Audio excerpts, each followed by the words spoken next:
All right, good evening, everybody, and welcome to a special Friday night REM chat. Tonight is a build a runner night. I've always wanted to play Shadowrun. I've had a couple attempts at it.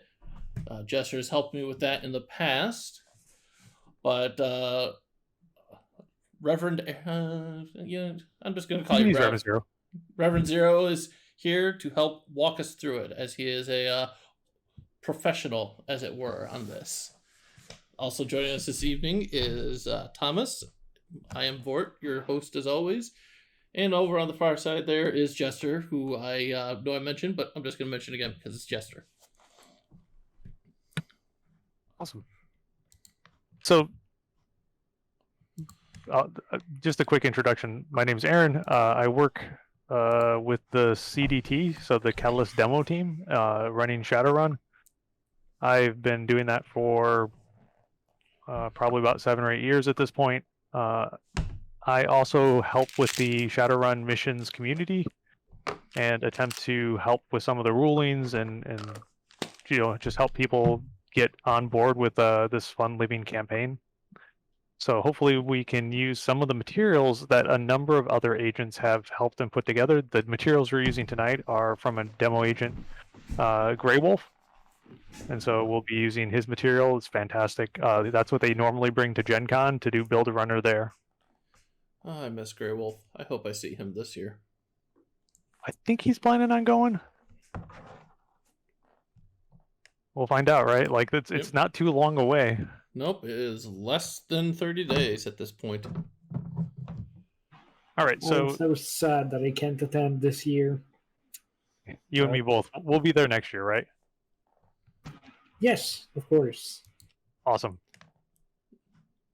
All So right. what's Shadowrun, right? Let's start there. My usual spiel involving imagine taking down a dragon with a Gatling gun. Is usually a pretty good way to start. Although if you're going against a dragon, you've probably already made a massive mistake. So typically, what you're looking at is the setting is 2081 for this year at Gen Con, and you'll be playing a character that could be just cybered up and have replacement arms, or maybe some cyberware in your head that helps you think faster. Other times, you're going to have somebody who actually has the capability to do magic, because magic came around back in 2012, a little bit earlier than that, and now is pretty well integrated in society. And so we've got anything from a full-on mage to a full-on cyber hacker adept, and anything in between. And so what we want to do is we want to figure out like what type of like gritty player you want to create. Now, it's a dystopian future. Megacorps rule the world. There are 10 megacorps and a whole pile of smaller megacorps, but there's 10 big ones, and they run everything. They own your soul. They decide what you buy. They help market to you, and then they pull the wool over your eyes whenever they don't want you to know what they've been up to. On the other side, you've got governments, and they're very weak. They don't have a whole lot of power, but they're still there. They still do their enforcement. That said, most of their policing has been contracted out to one of the megacorps, and really you end up with two classes of people. You have the sinners, people who have system identification numbers, and you've got those that are sinless. They don't have a system identification number. They have no rights, and so really you're usually playing a character that's sinless. You've fallen through the cracks, and you're playing basically a deniable asset that's used by both the governments, the megacorps, as well as the sort of the folks on the street, your salt of the earth. And so you're going to be basically running jobs for them and getting paid. So that's a good place to start. So what do we got for archetypes? We've got mages. They cast spells, have a huge amount of fun slinging it. There's adepts. Adepts are basically mages, but instead of being focused outwardly and casting spells and summoning spirits, instead you're using your magic to enhance your abilities. You can't actually cast it out. Then you've got mystic adepts. They sit in between, so they can do a little bit of casting, but also a little bit of internal magic. And push summon them. spirits. They can, yeah, the Mystic Adepts can summon spirits as well. Then we get into aspected mages. It's a mage, but it's something there's something they can't do. So either they can't cast spells or they can't summon spirits. So they're much more specialized. So you get a little bit of a power bump at the cost of a little bit of flexibility. Let's put the magic folks aside and let's go with the weird one, the Technomancer. So a Technomancer is basically Neo from the Matrix trilogy, where he can do things to the Matrix. There's this worldwide AR, VR internet in the future, and these are people that can access it sort of magically, but it's not magic. Ask any Technomancer, it's not magic. Although most people generally refers to Technomancers as terrorists. It's much easier. You've also got Deckers. So a Decker is basically your console cowboy who's going to go hack into the systems, change the video footage, steal pay data. They're wizards in their own rights, but typically they've got a cyber deck and a cyber jack. There's also samurai. Generally, they're cybered up, ready to cut and slice their enemies. They tend to be very combat focused. A lot of times they're ex-mercenaries.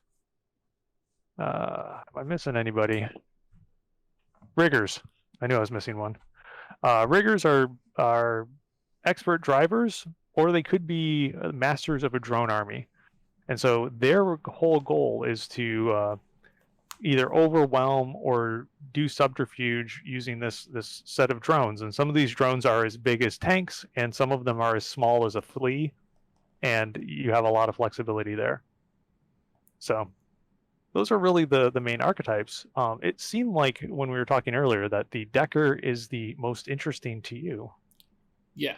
As I was telling Rev Zero here earlier, that I wanted to make a character who he wants to be the person that gives out the missions.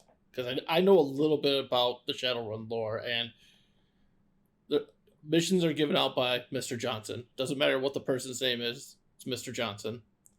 And generally speaking, sometimes the Mr. Johnsons will offer them up directly. Sometimes they go through fixers to find teams for them.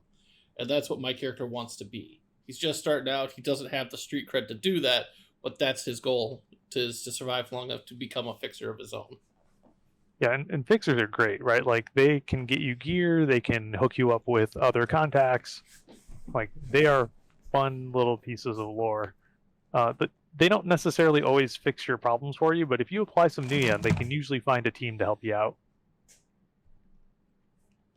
So we'll start there, right? So we want to run and build a Decker. Yep. So we're using a program called Genesis. It's a free program that you can use. Shadowrun 6 uses the priority system to help you build your character.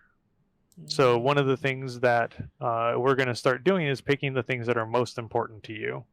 That's broken down by your meta type. So if you have a strong desire to play a troll, an orc, an elf, a dwarf, or a human, when you pick what priority it is, you get meta type points. And those are specifically points you can spend on attributes that are either above the normal baseline of 6, or they're your edge or magic or resonance, which you're not going to have edge, magic, or resonance, so that's an easy one. It'll just be going to edge or some of your other attributes. All right. And I'm assuming the standard level of play for this? This will be standard level of play. All right. So here is the priority that Rev was talking about. And so we already talked through meta type. So you see those numbers next to meta types? That's those points. Now you can't use, so if you pick human, let's say that's what you want, and you were to pick, you can't pick C. Now there's a reason for that. No, you can. You can't pick B. Because you can't spend it all, and so they basically eliminated humans from the higher ranks because there's no way for you to actually spend it, because you can only spend it on things that go over 6, other than magic and edge. And the second column, go ahead. And humans are capped at 6? Humans are 6 across the board, although there is a positive quality that allows you to go above 6, and they go up to 7. Okay. That said, humans edge. So one of the attributes is called edge. It's your luck attribute. That can go up to 7 for humans, but everybody else is capped at 6. Alrighty. So then there's attributes. These are points that you can spend on your attributes. Attributes include things like body, agility, reaction, strength, willpower, intuition, charisma, and logic. And so as you're building your character out, whenever you want to do a thing in Shadowrun, typically it's the combination of an attribute plus a skill. And so having a high base level attribute is really useful. And so I know a lot of people take generally attributes in the A or B range. Very rarely do I see anybody take attributes E, just because they're so useful. Next up on the list, or do you have any questions on that one? Nope, that makes sense. Next one is magic or resonance. We're going to start right there. We're going to mark you down for mundane. Yeah. But just so folks know, one of the common things that I see that is confusing for folks is, what does it mean to have, magic 4 to start with as a magician? What that means is your magic is going to start at 4, and you can only at character creation have 8 spells. You can buy more later on after character creation, but at character creation you're limited to 8 spells. Same with Mystic Adepts. Mystic Adepts end up with a pretty hard cap due to whatever they select on the attribute, on the magic or resonance table. So what you're going to generally see when people build is they're going to pick magic resonance A if they're playing a Mystic Adept or if they're playing a full-on mage. If you're playing a physical adept, which is your magic inward style of combat monkey, generally combat monkey, you can play a bunch of other types, they're going to probably start at B and then raise their magic up. But any questions on that column? Nope, that makes perfect sense. Finally, we have the skills. Really, this is your bread and butter. If you don't have a skill in something, sometimes you can default it, and what that means is you take your base attribute -1.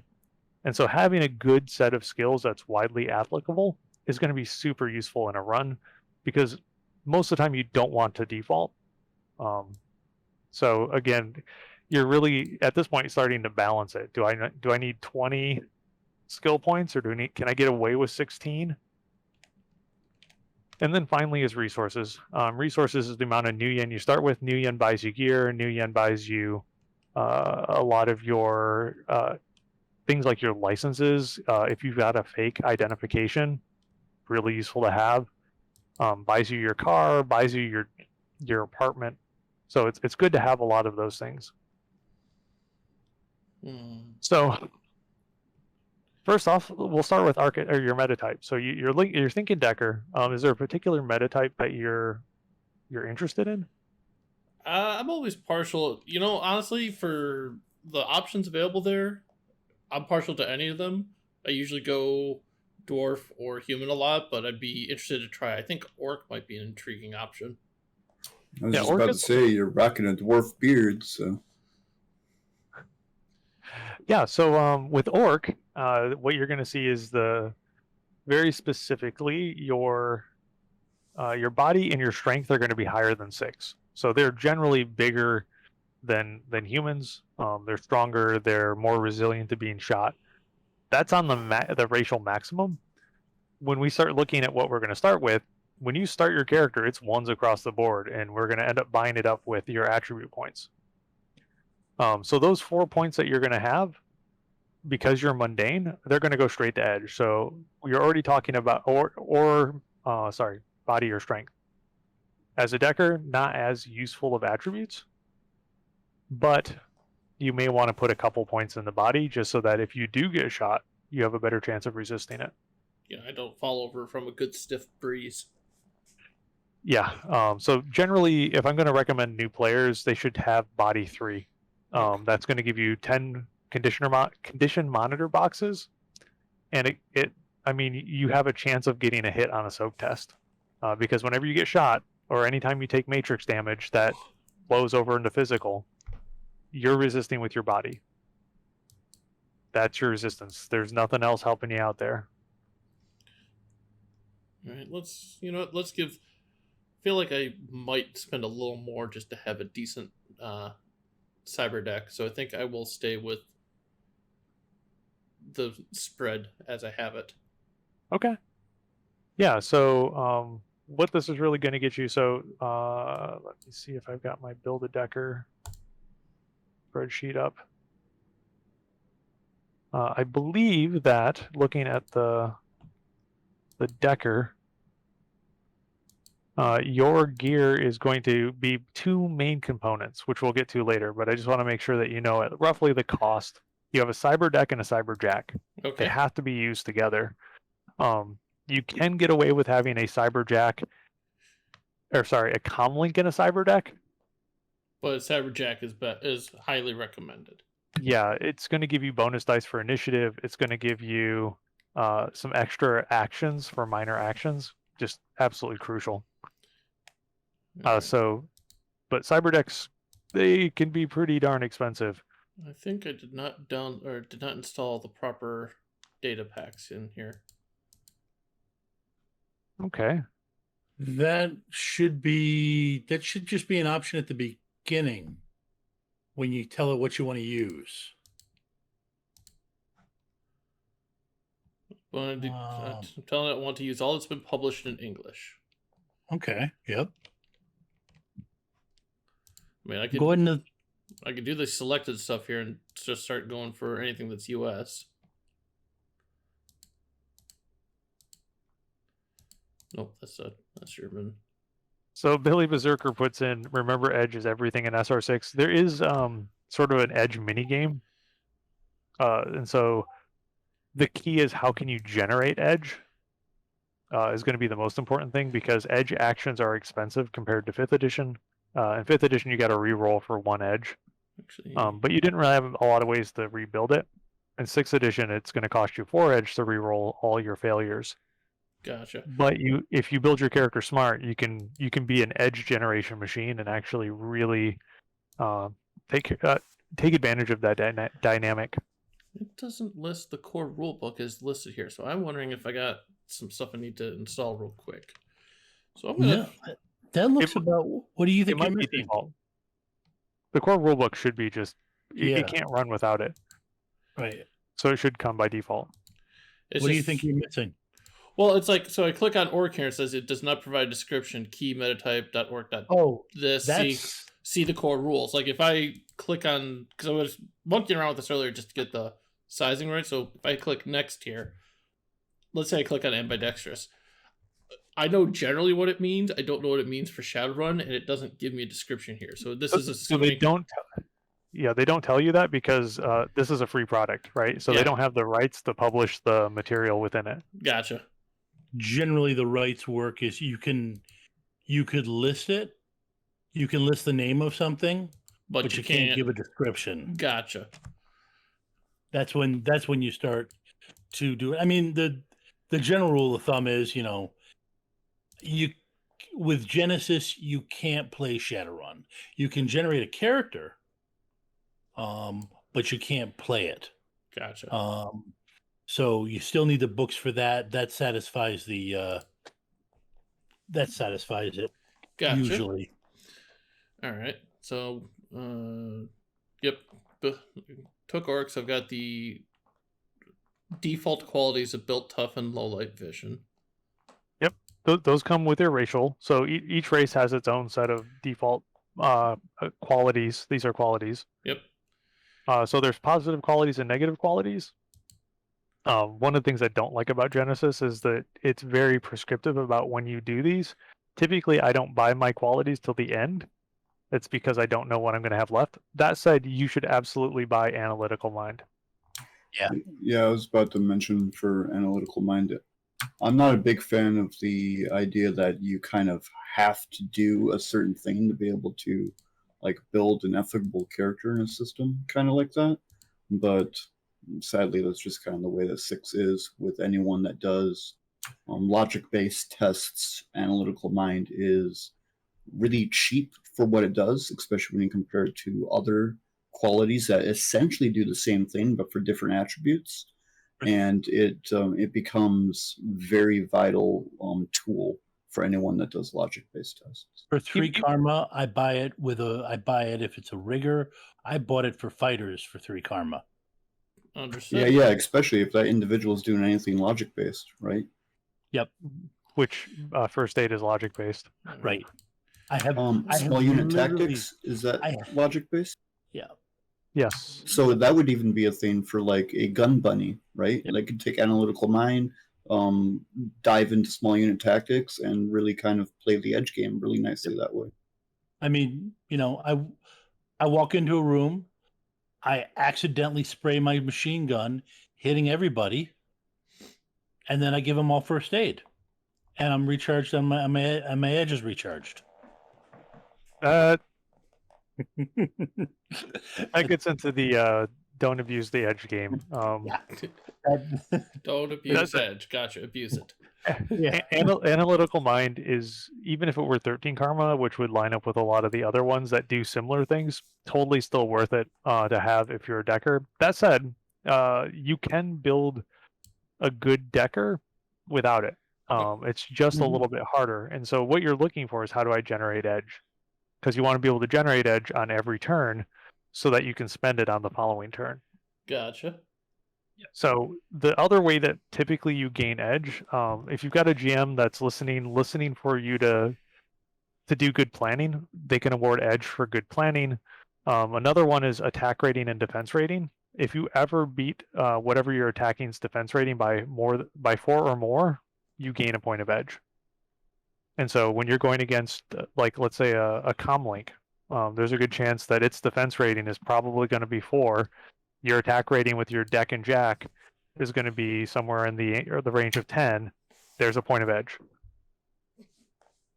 Okay. Then I guess we can always navigate back to this. We'll leave it at just the analytical mind for now. The one thing is, there is now a limit on the number of qualities you can have. Yeah, 6 is the cap. 6 is the cap. 6 So total qualities, or 6 points worth of qualities? Well, sorry. 6 total qualities. There's some high value Total. ones. Yeah. So you can go for 6. You can go for 6 positive qualities. You're just going to be in, karma trouble, or you can load up on all those negatives and walk out of qualities with a ton of karma. All right. That said, I believe we can still add these things later, so it's not a really big deal. Yep. So looking at attributes, like I said, logic is your key as a decker, so logic should be all the way up. Yep. You just max that right away. One of the rules of character creation is only one of your attributes can be at max.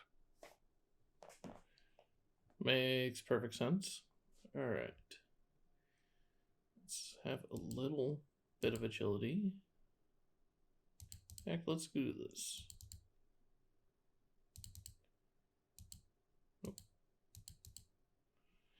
So I got 9 points left to spend around. Oh, 8.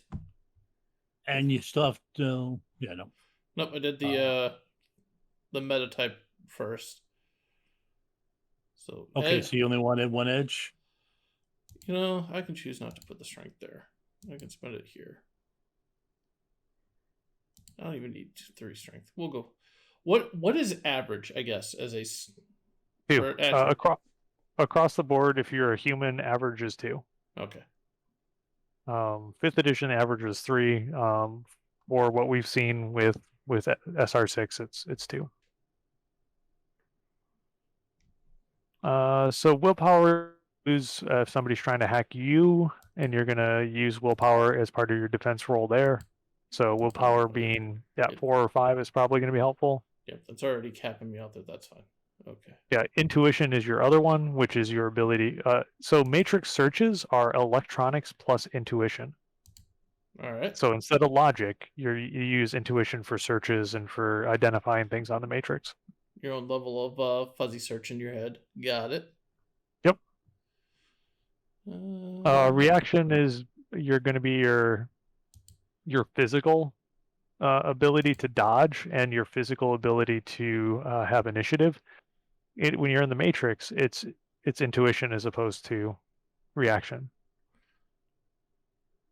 So intuition times 2 or intuition times 2 plus data processing for initiative. Gotcha.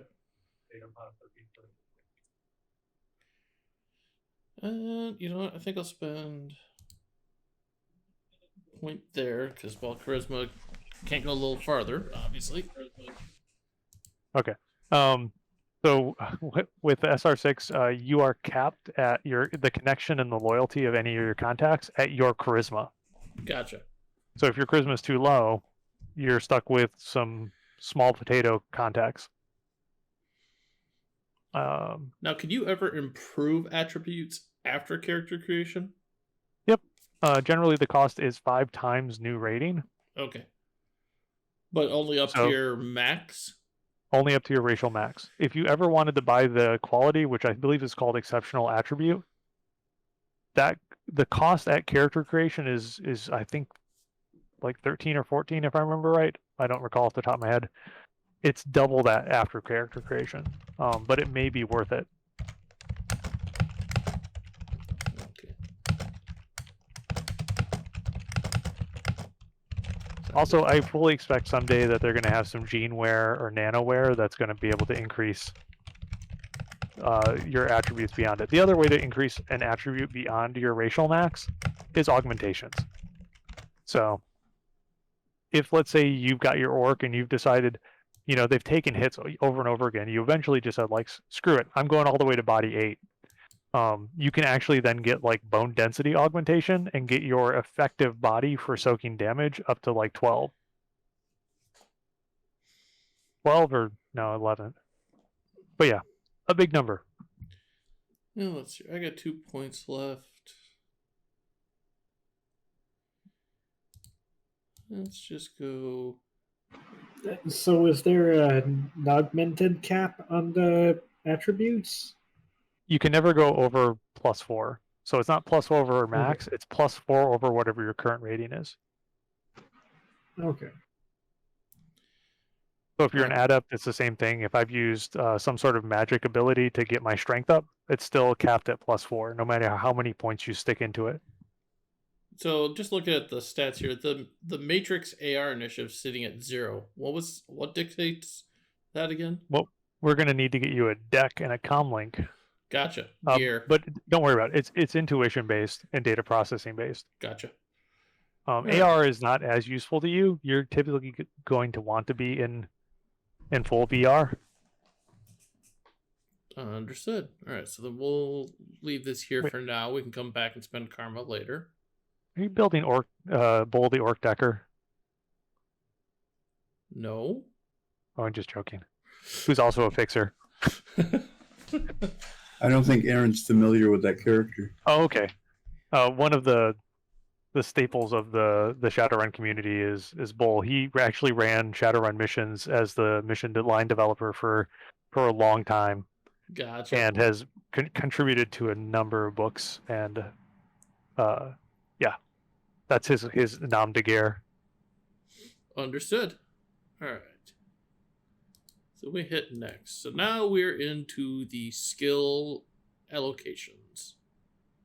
So there's a couple of good things in here to know. Your key is going to be cracking and electronics. So one of those you're going to be able to put at max. The other one will be 1- at max. So again, it falls under that same rule of something can be at max. Only one thing can be at max within your skills. Gotcha. I'm going to go electronics more. It gets a specialization as I go. Well, you can specialize. Okay. So the specialization costs a point. So you had 20 points to start with. So if you want to select, if you have a specialization, you get a +2, but only in that very specific area. Gotcha. So you're saying, what is max? 6. 6 is still max, okay. Well, 6 is max for character generation. These all go up to 9 after character generation. Gotcha. Are you limited to only having one skill at that 6 threshold at generation? That is correct. You only get one. I would personally put it in cracking, because that's what you're going to use for any of your hacking or cyber combat. And then if you wanted, you could put a specialization in there. You can also decide later, after you get the skills in that you want. Athletics is useful for the dodge skill. At any point during combat, you can say, I am dodging. And what that means is you're spending a minor action to be able to add your athletics pool to your dodge. So there is some usefulness in that. Gotcha. Also, if you're trying to traverse a tripwire, or you're trying to climb a building, that's when athletics comes into play. If you're throwing things is an athletics test. Biotech is healing. I was just seeing what the... Also, it's logic based. Deckers are hard because you want every skill. You're just going to come away, and so. But that said, your logic is going to be relatively high, so you're going to come away with, even if you only put 1 point into a skill, you're still going to have a 7 dice, which is a decent sort of basic roll. It's not great. Piloting is, yeah, okay. That's So what's a good dice pool is probably a good discussion here. That is an excellent discussion to have. Really, your primary skills should be 12 or more, preferably at 14. And so if you're a hacker, really you want your cracking to be at 12 plus. Then you have a whole pile of secondary skills, which you generally want at 9 plus. And then you've got everything else. Gotcha. Have you discussed specializations yet? We kind of covered it. Basically, at this point, it costs a point to add it, and then it gives you a +2, but only on a very specific activity. So for cracking, there is a hacking specialization. And so you might not be able to use it for cyber. So you'll get +2 if you're hacking a host or a comlink, but you won't get that +2 if you're doing cyber combat. Right. That makes sense. Specializations are one of the ways that you kind of tip the scales from that 12 to 14 threshold. And then later on, you can convert a specialization to an expertise, which gives you yet 1 more dice, and then you can get another specialization. So in a given skill, you can have 2, basically a specialization and an expertise. But you can't start with an expertise at the beginning, can you? Not at character generation, which does mean that effectively skills post character generation cap at 9, plus your expertise puts you at 12 ranks in a skill effectively. Influence is a good one. I like that one because if you got to talk to anybody, and occasionally you do. Perception. You really kind of want perception as well. Especially if you're going to be going the wannabe, or the not wannabe, but the prospective fixer type, right? Yeah. Personal communications, personal relationships will be important. Well, that's under influence, though, right? Because, like, I saw where it's got etiquette, instruction, negotiation, things like that. Oh, yep, you're right. I'm going on a different tangent, I think. But So yeah, perception is one of the skills that you pretty much every character is going to need that. Even in 5e, it was a thing that you Yeah. So there's, just to kind of go down the skills really quickly, like you've got astral, that's for mages typically, but it covers things like astral combat, astral signatures, reading emotional states, that type of thing, identifying what a type of spirit is. Athletics is your archery, flying, climbing, gymnastics, sprinting, swimming, that sort of thing. Biotech is first aid, medicine, biotechnology, and cyber technology. Close combat is going to be blades, clubs, and unarmed. So if you want to be able to punch someone, that's a skill you might want. Gotcha. Firearms is the other one. Actually, I think firearms is probably worth having. And so that covers everything from tasers, holdouts, light pistols, machine pistols, heavy pistols, like all the broad sweep of it.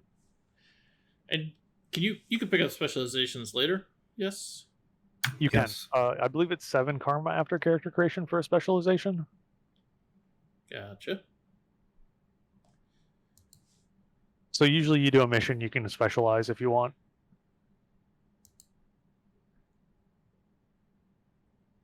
Usually 1 or 2 specializations is all you're going to want at character creation, just because you start eating into the points you have to use. But having a couple of them get you that little bit of bump of capability. How many skill points do you have left? Currently 1. Because I've got athletics at 1, cracking max with the hacking specialty, electronics at 5, firearms, influence, and perception at 2. You don't need tasking. You might want stealth. You can get behind being occasionally sneaky.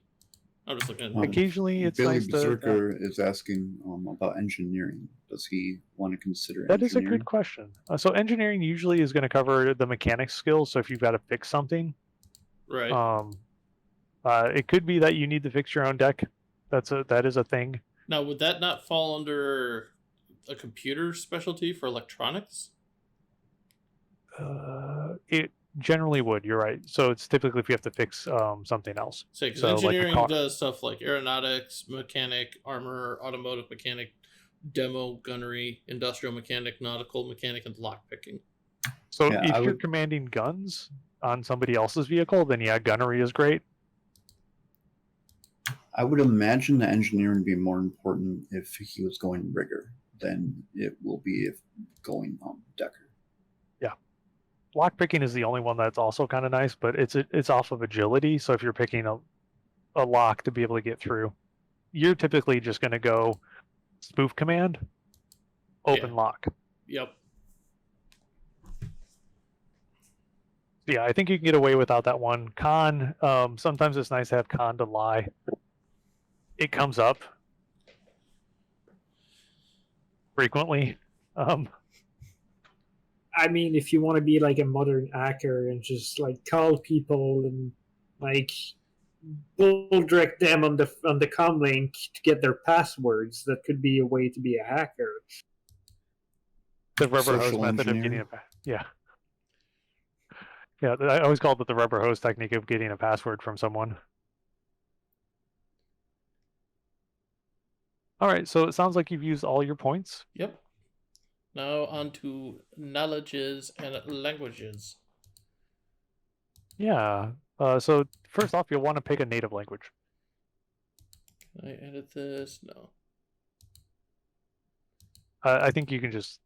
I think right beside it, maybe is there a little pencil icon to the left of it Oh, yeah. of language? There we go.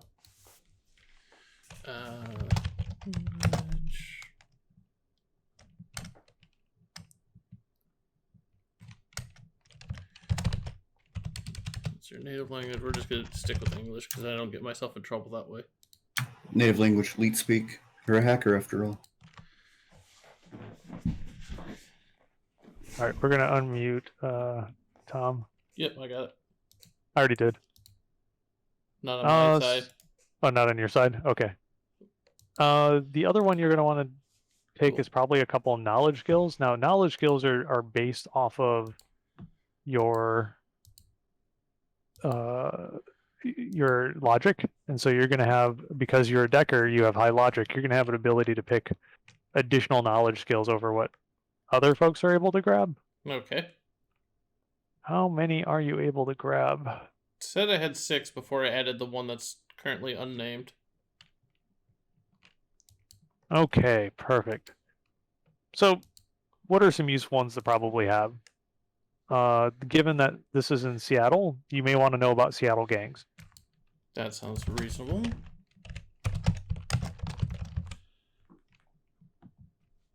He's an orc, so maybe he's really into urban brawl. There's also the orc language. That's true. Or is that? I can add that. That would be a language. Yep. A general matrix community knowledge of some kind would be beneficial, would it not? Yep. Or Matrix Security. Yeah, Matrix Security is a good one. Okay. So Hacker groups. the higher you go in the language, more points it costs. So I guess basic understanding means I can communicate. I may not get like subtle nuances or dialects or whatever the current slang terms are. Yeah, you communicate basically to 3rd grade level with basic. Yep. Which it shows up a little bit at times. It can come into play in the game depending on the situation and who you're talking to and how racist they are.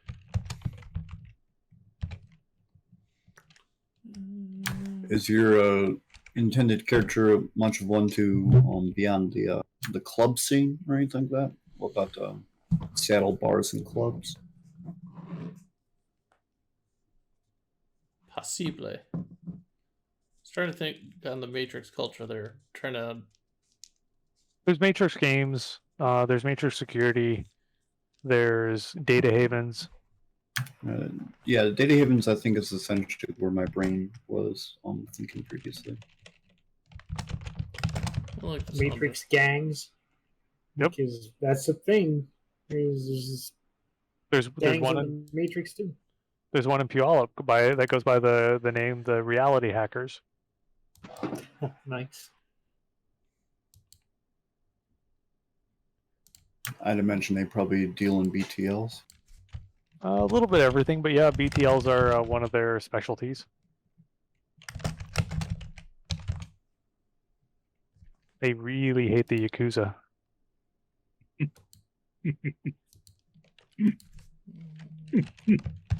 And I can say Puyallup, right? Yeah. Yeah. I'm not.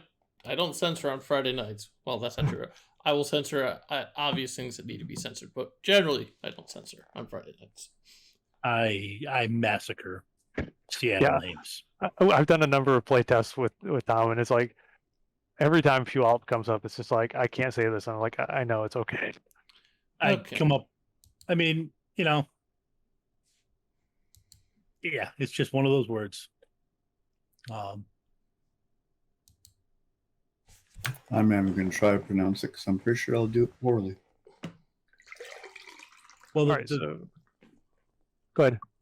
Oh no, I was going to say the fun part sometimes is you horribly mispronounce it, but different each time, just to see how long it takes the native person to crack. It does. I can't do it anymore because Aaron's on to me. I stand by the fastest way to piss off somebody from the state of Illinois is to say, "Oh, you're from Illinois, right?" I always pronounce it Illinois. But yeah, it looks like you might have a complete set at this point, right? Yep. So then, yeah, the only thing you got Urban Brawl is an interesting thing. You don't have anything quirky, which I always like to toss in, but that's my own personal preference. Urban Brawl kind of goes in the direction of that quirky thing because that's essentially he likes a football equivalent kind of thing. That's a sport. Yeah. That's an entertainment. Yeah, but everybody's got that. It's always it's the person pulling something like literature, 18th century literature, and then pulls it into almost every run they've got. That said, if you're a player who likes to make like modern day pop culture references, you can just call it like ancient pop culture references and use them all the time in the game, and it's totally in character then. Yeah. I've legitimately done that with the character that I built. Just so I can make like Marvel references and stuff. 80s action shows you up to every one of the A-Team's plans. When I used to play on the Emerald Grid, my character Ryupel, which I'm rebuilding right now, but while following you, used to have the history knowledge skill with the specialty in obscure factoids.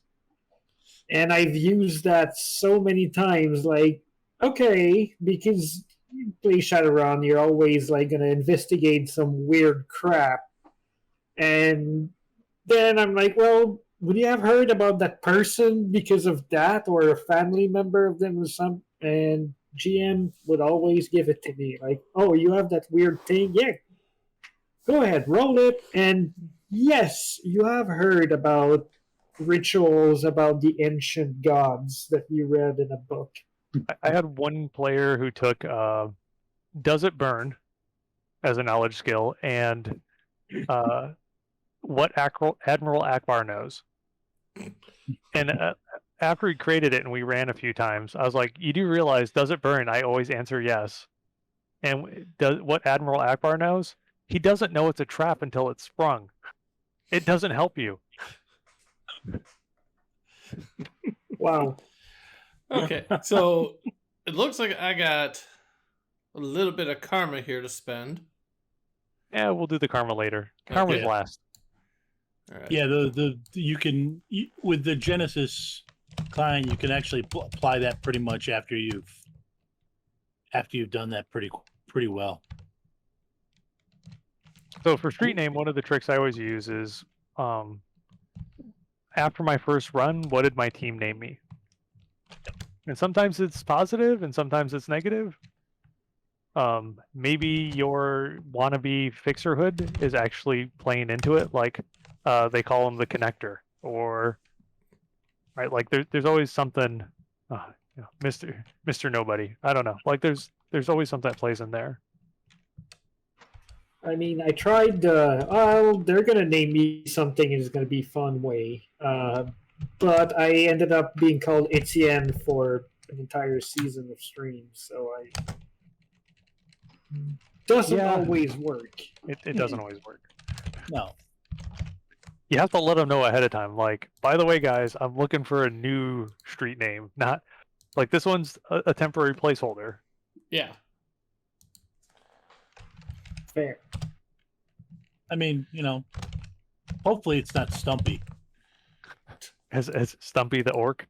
Yeah, well, that depending on how the run goes. I mean, if any character can survive without a hand, it's a decker. I got a suggestion. Going off of the no, I actually kind of think this is a decent one, but coupler, basically, because he's a decker, so you have like the data couplers connecting things. He connects things. Yeah. I like it. Yeah, that works. That works, and that's the type of thing an experienced runner will just rename you if he decides to. Yeah. Coupler, So generally a size, you're looking at 2 meters plus for an orc. Like even a short orc, you're looking at 2 meters. Yeah, let's go 2.5. I would go 2.1, but like, because 3 you're getting into the troll range, which is 10 foot tall. Like 2.5 meters is really, really tall. Fair enough. Yep. 2.1 meters. I don't have an image. I don't know. I'm less good on kilograms. That's not my natural speaking language. I was gonna walk off, but I'm not even better, even though I'm supposed to be using that, because in Canada, when we weight things, we use pounds. So I don't. Oh, screw it. I'm just going to use pounds for now. I can always come back and adjust that into a proper equation. It's perfect. I mean, right, Google so- is my friend. Exactly. And it's What I'm not noticing as an option here is the ability to spend the money. That's going to be once we get in past character build. Okay. Yeah. Well, because you're not done yet, right? Like this just gets us through everything but buying gear and then spending karma. 120 kilograms. Thank you, sir. I have to do it with weightlifting, depending on the machine I get on, as to whether or not somebody labeled it. All right. So at this point, just go ahead and hit finish. All right. Yeah, Billy, there was a comlink in 5th that actually had a dating app on it. Yep. That was one of my favorite comlinks. All right, so now you're past the initial stage, and so we've got a lot of things that we can start to do, like adding additional qualities if we want. But let's start with some new yen spending. So Should we be considering lifestyle, or would you say that's something to consider a little later? I typically put it after I've bought the main things I need for my character, but Yeah. before I spend on some ancillary things like plastic restraints, like the things that are useful. Yeah. You're gonna need augmentation because that's where one of your Cyberjack. cyberjack comes into play. All right. It's a little pricey. Yep. Yeah, they get expensive. They do. So looking at those prices, you're probably looking for a 3 or a 4. Because you got a bunch of other stuff to buy too. Let's go with a 3. If I have leftover cash, I can come back for the 4. And what does that rating mean mechanically? So the rating then gets applied to your data processing and your firewall. And so it's not a flat number basis. A rating 3 is going to have, I want to say it's the 5-6 attribute. And then if it's rating 4, it's 7-8. But I don't have those memorized off the top of my head. That's what Such. Okay, so the higher the wear, the better the higher the cost. Got it. Yep. Yeah. And I'm assuming the L in parentheses means that it's legal. It's licensed, so Gotcha. you have to have a license. I would get used. Yeah. So this is one of those tricks. It cuts the cost in half. You don't lose any of the quality of the gear, but it costs a little bit more essence. But you're not going to be seriously cyberwared anyways. It's not like you're a street Sam trying to get yourself down to 0.01 essence. I think you might also want a cerebral enhancer or cerebral booster, which is a type of cultured bioware, I believe. Cerebral. Bioware? No, cerebral. Let's go. Yeah, cultured bioware. Yeah, Cerebral Booster was mentioned in chat. Let's see. So it's going to be under bioware. So instead of cyberware. Yeah, I don't have a bioware option. Oh, so it's in the different. It's in the other panel on Genesis. Yep, there we go. Okay. Yeah. Cultured. So what does this do for me? That increases your logic by Gotcha. rating. Now, there is no used. Like, I believe they have used in Genesis, but there is no such thing as used cultured bioware. Nope, it does not give me that option. Oh, good. I'm going to stick with standard, though, because if I go anything alpha, beta, or delta, it gets a little high. Yeah. What rating do you recommend? I mean, this is a flat-out boost to your logic. So, like, if you want 1, like, it gets you 1 extra die. Gotcha. If you can afford 2, like, that really helps. Yeah, Aaron, you were correct.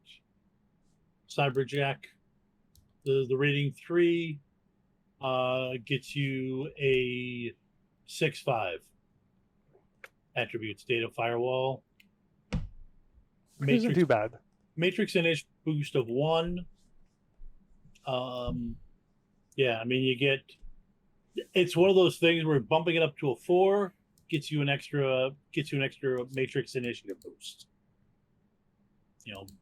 Gets you a +2. And the price from 3 to 4 isn't too bad. The price from 4 to 5 is steep. Yeah, that's like 3 to 4 was $45,000. Yeah, 3 to 4 was $15K. So like I said, if I had that left over, I could come back to that. And so, I mean, that makes sense. Looking at the stats, most people can get by with a 6 and a 5, or a 7 and a 6 if they're elite. Yeah. Beyond that, Corps only want their own people with it. So one of the things in 5th is people would want the highest deck possible or the highest jack possible because it was your limit. Within 6, there's no limits anymore. So what you're getting instead is this becomes most of the time it becomes a defense. So if you're ever somebody's trying to hack you, It's your firewall plus your willpower. Gotcha. All right. Or it's your firewall plus your intuition. It varies based on the different types of tests against you. But it's going to be a defense test is a stat plus one of your ASDF. All right. The other part it applies is your attack rating in The Matrix. for Matrix activities is your attack plus your sleaze. And your defense rating is your data processing plus your firewall. The tier of deck also will determine how many active programs you can have. So I'm looking at the cyber decks here. There's a couple budget options, and then there's a couple within my budget, but will spend most of my remaining Nuyen. 3 to 4 is generally what you're looking for. So, with that stated, between the MCT 360 and the Spinrad Falcon, there's a reasonable price point difference. 30,000 new yen, yep. What am I trading off between those two since I don't have a book available at this time? Take a look at the Discord chat. I got a little snip for you. So basically, the active program slots, you're going to only have 4 active program slots for the Falcon, whereas you'll have 6 active program slots for the MCT. The base attributes, which are attack and sleaze, it's 5-4 on the Spinrad, and it's 6-5 on the MCT. Gotcha. That's really the two differences. Well, I'm an up-and-comer in the world. Hey, it actually has that here. I'm an up-and-comer in the world, so I'll go with the Because you still need a fake sin, you still need a gun, you still need... Yeah, there's a lot of things I still need, so... Gun. A pistol is not something I would be It's cheap. opposed to having. Yeah, but you can get by without it. You didn't buy firearms, did you? Yeah, I did. Oh, you did. Okay, then yeah, you probably should since you spent points on the skill. All right. Over here, So- let's grab that. Let's just go grab a pistol. I would recommend the Ares Predator. It's near and dear to my heart. It has a couple nice features to it. Like you can put 2 different types of rounds in the clip and tell the gun which one you want to use. Is there anything other than a Predator 6? It's just the Predator 6 is the one I would just, if you're spending the new yen, spend on that. If we've got some spare, then maybe picking up a second thing like a shotgun might Gotcha. be useful. Or an assault rifle. You know, there's other options, but you're not going to get too much grief if you're walking around with a pistol. Walking around Seattle with an assault rifle, somebody's probably going to come up and give you a chat. Yeah. Pistol is for self-defense. Got that. Yep. Well, I bought a pistol. I gotta get ammunition for Well, it. yeah. I would go with, do you want lethal or non-lethal? We'll go with lethal, just to make sure that if I have to use it, I'm putting somebody down. So in that case, explosive ammo is your best lethal round. Go ahead and select heavy pistol, and then you choose which type it is. No, for there on the options on there. At the first drop down or Oh, the second drop down? See, I can hit heavy pistol, but then it doesn't give me anything further. Go ahead and buy it. There we go. Caseless, I recall something about being useful. Caseless means you just don't have to police your brass. Yeah, so basically every case can be traced back to you in some regard. But yeah, explosive is your best friend when you want to put someone down. Honestly, gel rounds are wonderful as a non-lethal round because you're almost guaranteed to put someone on their ass. Yeah, I'm enjoying those in 6th. You know, we'll pick up some gel rounds as well, just to have. Now, does this, since I've never really played this much, do I have to buy a clip as a separate item, or is it assumed these come with a clip? The gun comes with a clip. But having a spare clip means that you can rinse and replace. That said, the Predator 6 is nice because you actually can load 2 different types of ammo in it and it will select. So that's Gotcha. part of the reason you don't need a spare clip. It just depends on, well, how many times you're shooting. Like if you're putting a bullet around, you can reload after a single combat. Gotcha.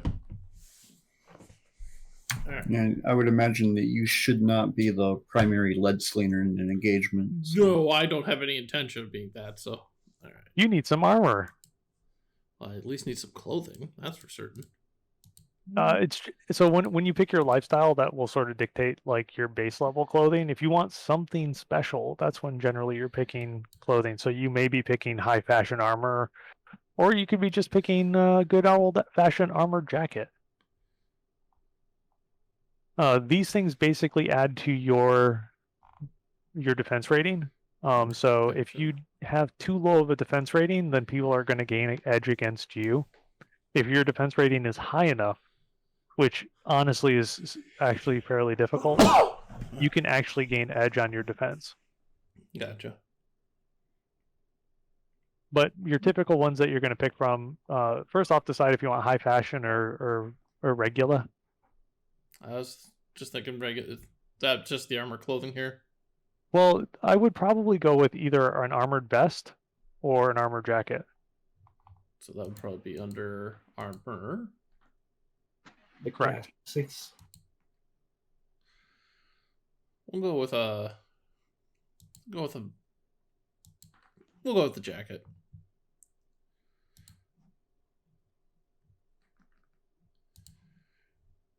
We'll deal with mods to it if we can afford them later. Like, there's good mods out there like that will help you resist electrical damage. Yep.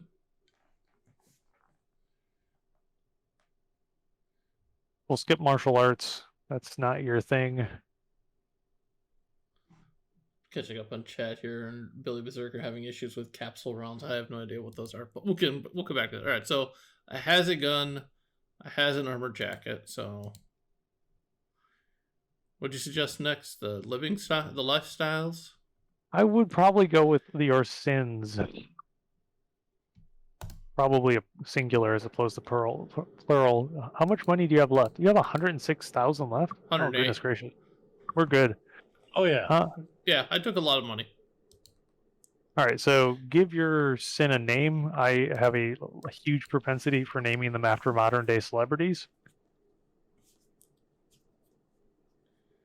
Like Gina Torres or... Yeah, I get what you're saying there. Pull some or wrestler pick- names into that.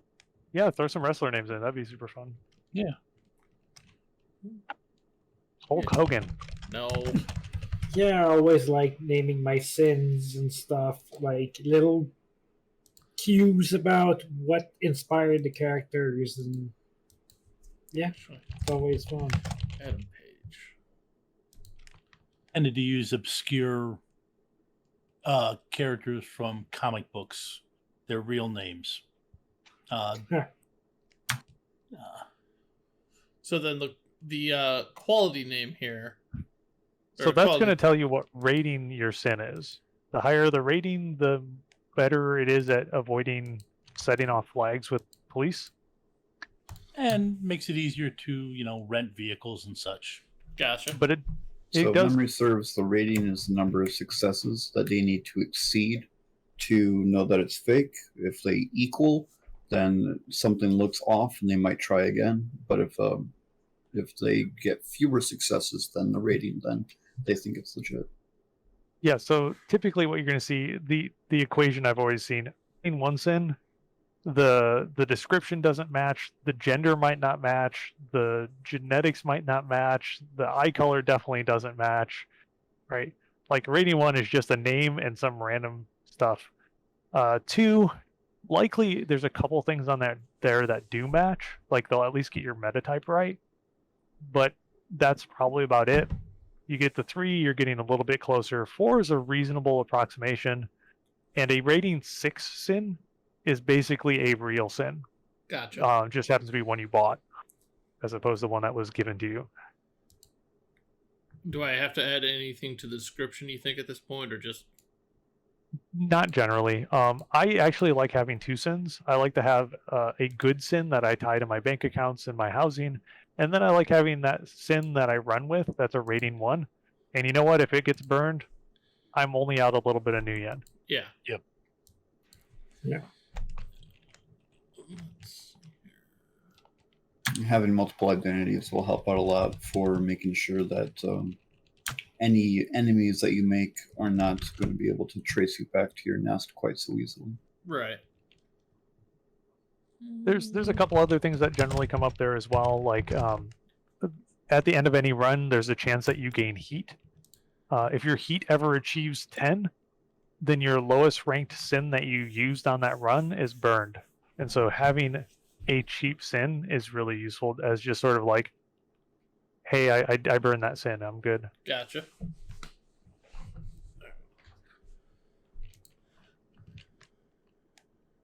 So then we'll just keep it at the 2 for right now. I still got a crap ton of cash, so we can come back to some stuff. You'll probably want some licenses as well that are attached to them. Yep. So your cyber deck needs a license. Your firearm needs a license. And it just automatically matches the sin. Yep. Gotcha. Yep. So I guess since I only have the 2 sins at the moment, is it wise to tie it to the high quality one, the second life one? That's a good question. And I don't necessarily have a good answer for you. It's good because if you're seen with it, it'll stand up to scrutiny. But if they have to tie back to it, like I fired that gun and they were able to match ballistics, Right. it's coming back to you. So choices. Yeah. Let's pick up a couple others here then.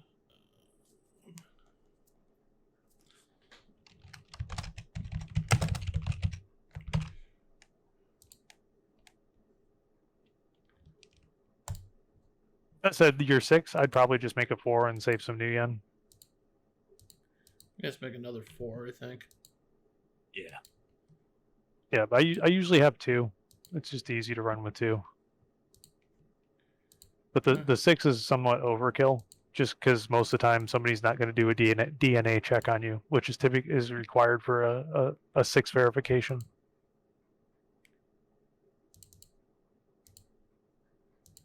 And they're hellaciously expensive, and you can use that on a better deck. Let's do that. So we're gonna do that. Or 15 grand for a better cyberjack. Yep. Yeah. All right, so we're gonna do that because then I can keep. Yeah. So, cyber deck, Tommy Dreamer, license, cyber jack, Tommy Dreamer.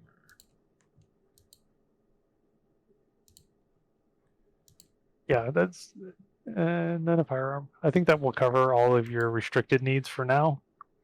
Thing to know in the future is, as your character continues to grow, their gear is rated as either just a number plus I, or a number plus L. Okay. If it has an I, it's illegal, and if it has an L, it requires a license. And so, if you don't have the right license for it beforehand, you can't just go to a Walmart and pick it up.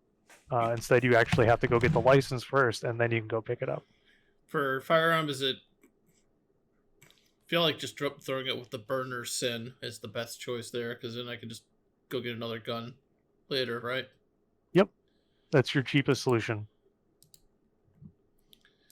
All right, so I got my deck. I got my cyber jack.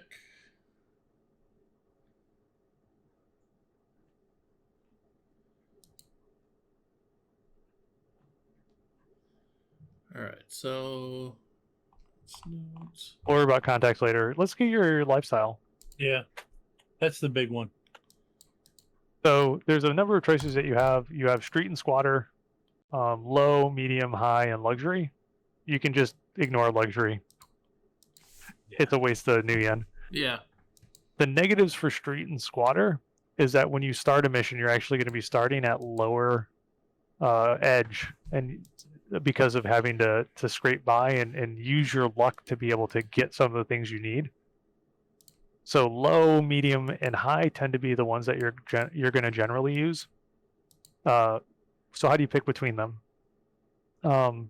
If you're trying to save new yen, you just pick low. But that said, if you ever go to a bar, the GM's going to make you pay for your drinks. If you try to enter a club, the GM's going to make you pay for entry into the club. With a high lifestyle, they're probably just going to let you walk in.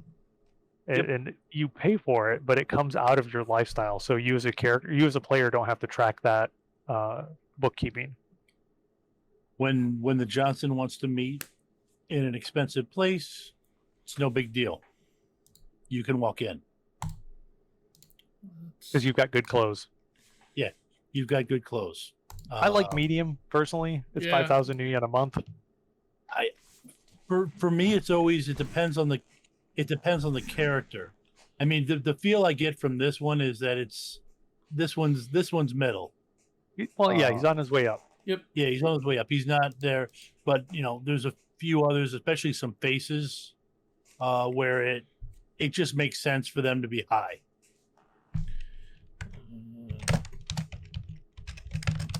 Yeah, my faces generally have high lifestyle because you got to live the lifestyle, man. Yep. Yeah. Well, it's also you've got all those contacts. That's because it's based off your charisma. You might as well enjoy them. What type of contacts are you getting, Tom? The good ones, apparently. Yes. Well, yeah. So you've got the one Trid star named Cinnamon. That and what was the other thing? So then it looks like I can buy multiple. Yeah. Got a couple months sets. In missions play, you have to basically have lifestyle paid every other mission.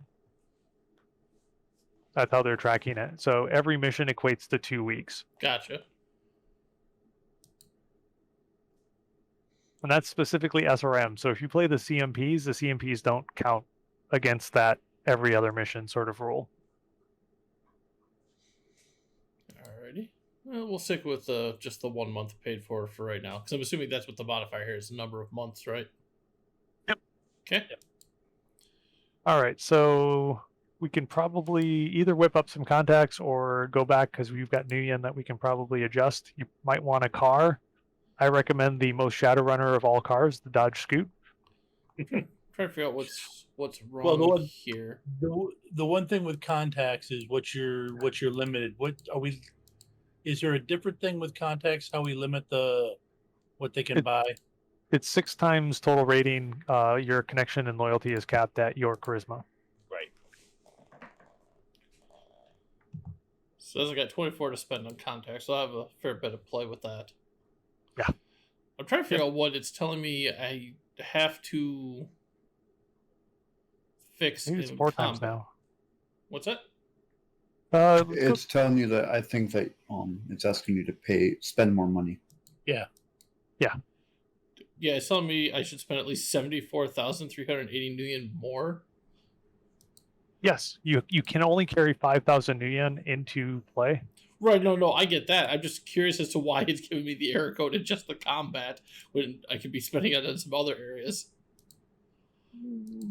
Because it's free. Yeah. All right, so we'll probably pick up a vehicle. I wouldn't spend a huge amount on a vehicle, but because that's usually the domain of the rigger. So the rigger is the one that you're like, you bring the van.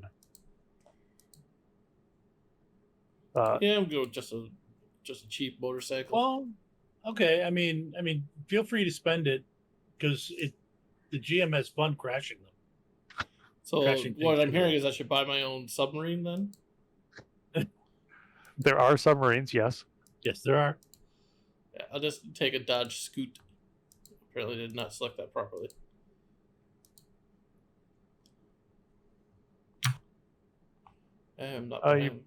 I do like to pick up a couple of drones, some really cheap fly spies or something that you can use to scout ahead for you. They're generally inexpensive and give you a really flexible option. And it's nice just to have them. So you can get like a 10-pack of gnats. I think that's the one. MCT Nat. Let me go check. Micro machines. Talk really fast. Go, go, go, go, go, go, go, go, go, go. They are sold in packs of 10. So that cost right there is for a 10-pack of gnats. Well, then we'll grab a 10-pack, because, yes, I can send them in to look at things. Alright. So we got some drones, we got a vehicle, that's fine.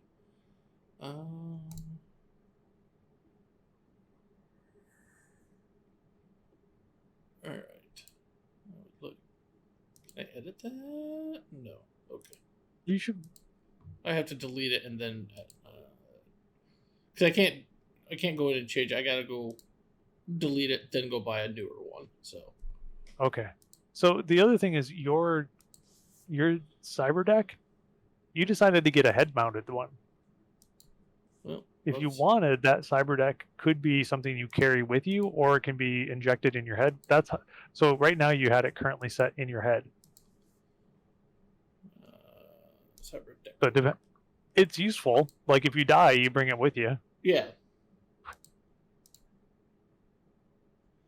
It's rather difficult for security to tell you to leave it at the front door. Although you start feeling a little bit like Johnny Mnemonic, where they're trying to get your head. And really suck if your deck gets fried, because it's kind of inside your cranium. So it really depends.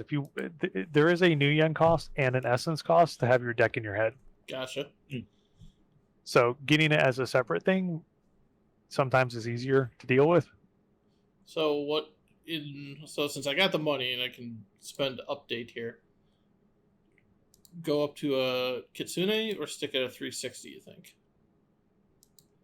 So the Kitsune is not that much more. Yeah. The Kitsune is not much more, and it's a 7/6 on the attributes, device rating for 8 active slots. Yeah, 8 programs is pretty nice. Like you're gonna have signal. We're gonna have to buy programs as well, by the way. Okay. Yeah. How Kitsune seems like a no-brainer. If you're already looking at that 360, just shell out a little bit more for the Kitsune. All right, so do that.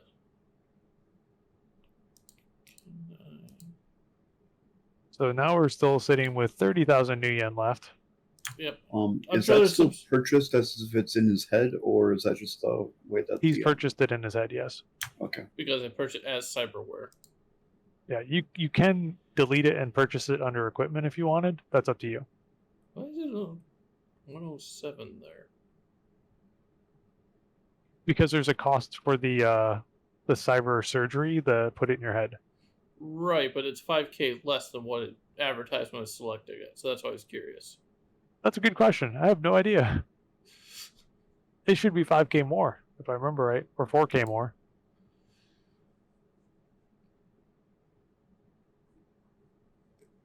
I'm debating if I keep it in my head or not.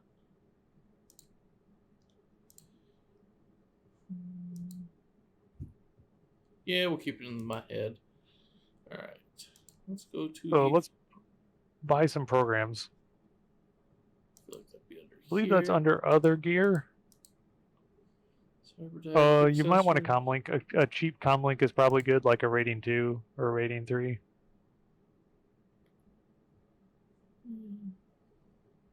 If you don't, that way you can turn your deck off, turn on your comlink, and make a call if you need. Yeah. Rating 2. We'll just grab a Sony.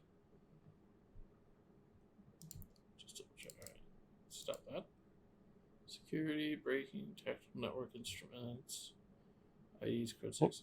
I'm just double checking to see if so. Cancel. Some useful ones are things like contacts, earbuds, like high rating earbuds. Glasses are cool. I like loop grenades. Loop grenades are super fun.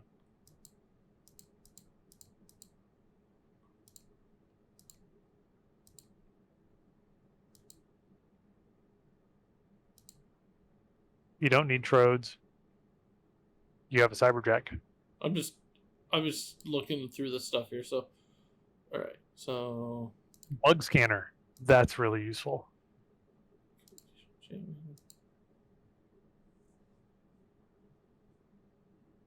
Now that said, a bug scanner only scans a couple centimeters deep.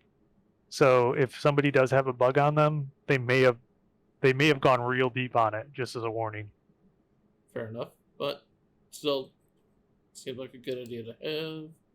And you'll want data taps as a decker, which is in that same menu. What are data taps? They are just a cable that allows you to basically do a coupling around another cable and be able to get data off of what's being streamed through. So you can hook it up to a camera feed and be able to pull what it's streaming through.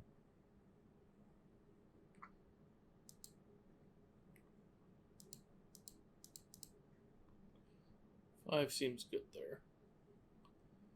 All right. Got to find your programs. Wherever they put those.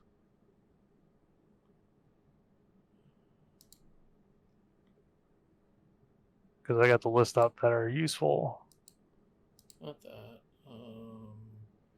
You know, I was looking at Yeah, a grab a couple. card stick. Just grab a standard. And you can edit your in the Genesis program. You can edit your cyber deck, I believe, and that's in there that you can choose your programs and stuff. Oh, you have to right click on the cyber deck to add the programs there. That or use the little Over here. pencil icon. Here it is.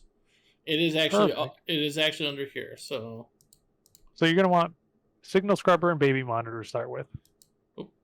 I'm just looking at all the add accessories on this other side here. So, all right. So baby monitor, I'm assuming, is some sort of easy way to monitor things. It allows you to tell if God is looking for you. So God stands for Grid Overwatch Division. They're the police of the Matrix. You have a God score. As you do illegal things, your God score goes up. If it ever hits 40, they converge on you. Gotcha. Which is bad news. So, Game over, man. Game over. Gotcha. All right. So that's what that's there. Signal scrubber reduces noise. Browse is really useful. If you're ever doing a matrix search, you gain a point of edge. These are the legal ones, which are nice. All right. If you wanted to up your data processing by one, you would buy Toolbox. Seems reasonable. Now let's look at the illegal ones. So armor is going to be useful. It increases your defense rating of your deck by 2. All right, let's see here. So just out of curiosity, before we go much deeper into that, configurator, like what is that? Configurator allows you to store alternate deck configurations and swap between them with basically for a free action, I believe. Okay. So in play, and Reverend can correct me if I'm wrong, when you boot up your cyber deck, you basically choose what your stat line is based off of what numbers you provided by your equipment. You're not limited to have the AS of an equipment to be those exact numbers in the sequence, but it takes a action or like a rebooting. It takes a takes an action. It takes action economy to move them around if you don't have a configurator. Okay. Datasoft? That one you probably don't need. Those are generally very specific software that contains knowledge skills, basically. Gotcha. Let's see here. What was the other one I saw? Encryption? Encryption is you trying to encrypt files. It gives you +2 dice, but most of the time you're looking to decrypt files, not encrypt. Fair so enough. There's a decryption program which gives you +2 for decryption action. Maybe we'll go pick that up. So, Would the edit one be of any use, or possibly the diffuse there? Edit is actually pretty useful. You're going to edit files most of the time. Like if you need to scrub yourself out of a camera feed, that's an edit file test. All right, so let's see here. Looking at the illegals. Diffuse basically helps you by adding your device rating, or you can use device rating or body to soak the data bomb. Just, you never have to worry about data bombs if you always look for them. Gotcha. Disarm. I am not familiar with disarm. What about fork? Fork allows you to hit 2 targets at the same time with a single matrix action without splitting your die pool. So let's say you're in a host and you see 2 ice coming at you, ice being intrusion countermeasure. You can hit both of them at the same time with the cyber combat if you have fork. That seems like a useful thing to have. It's useful also if you see 2 baddies away from you and they're both sitting there with comlinks and guns on them. You can actually hack both comlinks at the same time. All right. Well, that puts me to 8. Or eject a clip. So you can have 8 active at any time, but you can actually install, you could buy every one of those programs. You just have to choose which one's active at a given time. Gotcha. Hey, Shinobi. Welcome, Shinobi. All right, let's see here. In that case, stealth, because I feel like that'd be useful. Yeah, stealth gives you some, again, bonus dice. Overclock.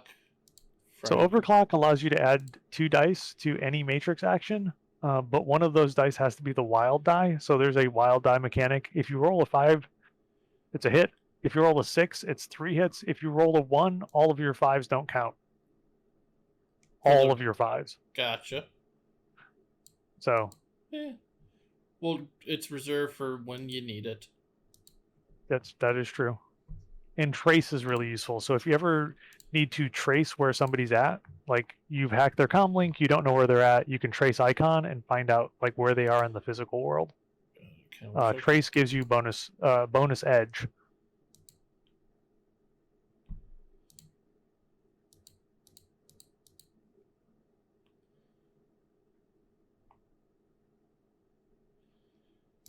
And pick up encryption because I want it. Let's see here. I think that mostly covers the good ones. Subvocal mic seems like something worth grabbing. Yeah, they're pretty useful. That said, you're using a data jack most of the time, so you're just going to send text messages. Fair. All right, so I still got a fair bit of cash here. So we can look at upping your cyber jack. Because remember, we're going used, so that price is actually pretty cheap. Yep, the one I left, yeah, cyberjack rating. Yep. I would go with the 4.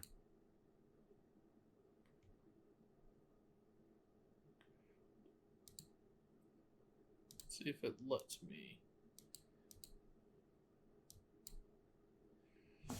Still got like 13,000. Look at that.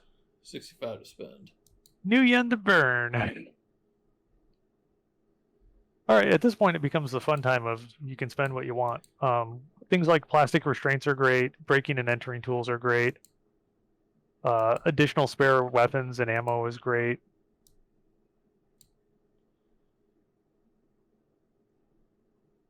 A fleet of Ford Americars. Can't afford those. That's a little bit too many of them. You could have, I think one is, he's still outside of your price range. All right. Well, let's pick up a lockpick. A lockpick kit. Oh no, it's 16,000 yen for one Americar. Yeah, lockpicks are good. By the way, we haven't spent the karma yet either, which allows you, like, we can buy some qualities at this point.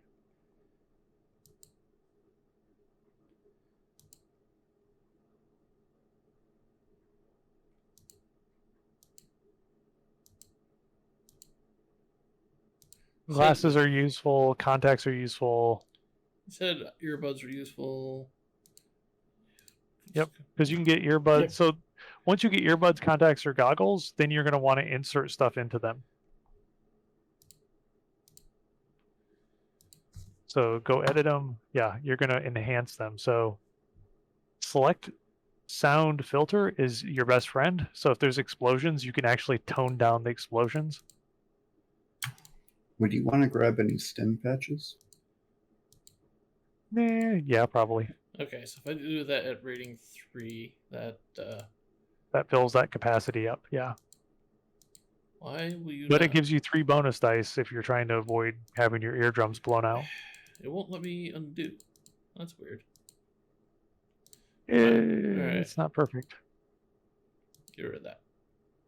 Let's go back and get it again. Yeah, kits, that Daniel puts up a good one. Kits are really good to have too. So you can get an electronics toolkit. Alright. Earbuds. Rating 3. Okay. Let's go edit the earbuds. Okay. Let's do 2. I guess audio enhancement is useful.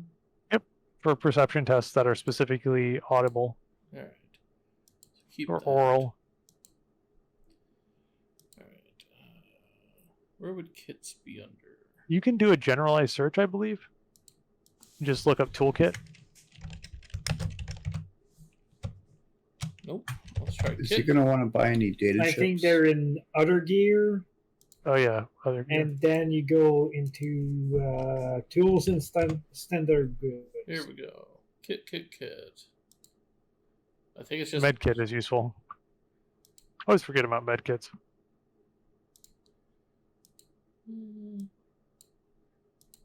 Patch up some people here and there.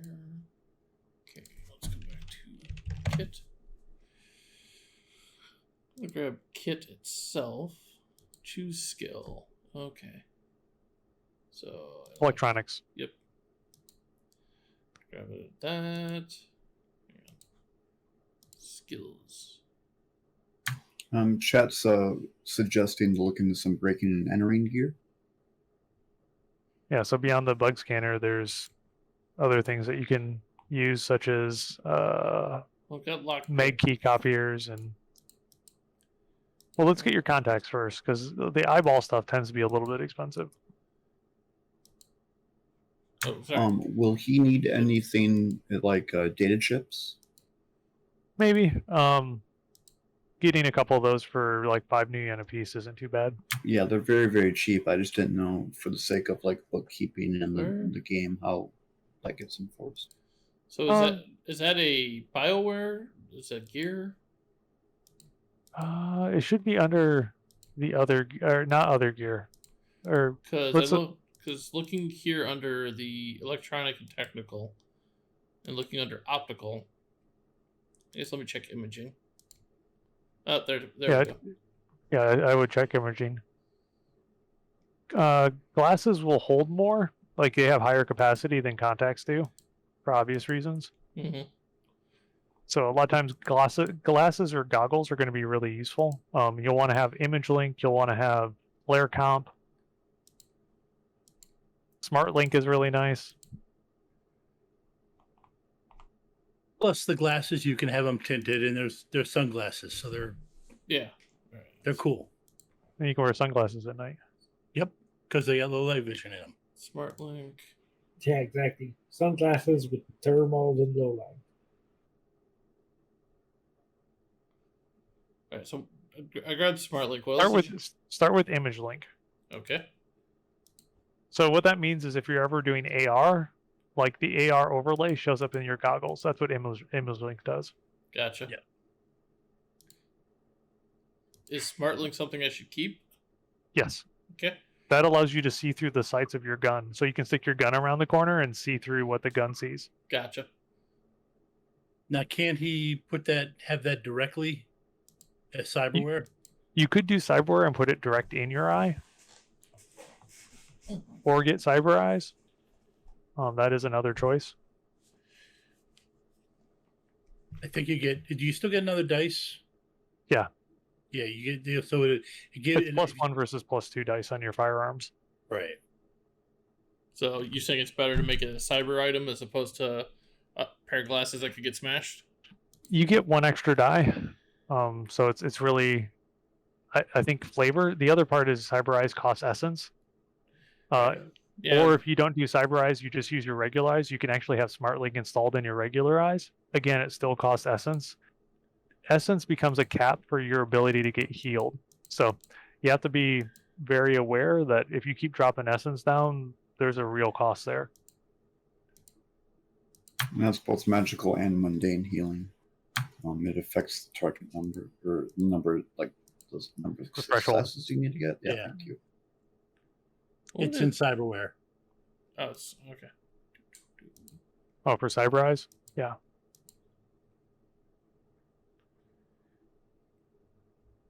Can't get the rating 1? That's weird. Yeah, it is weird.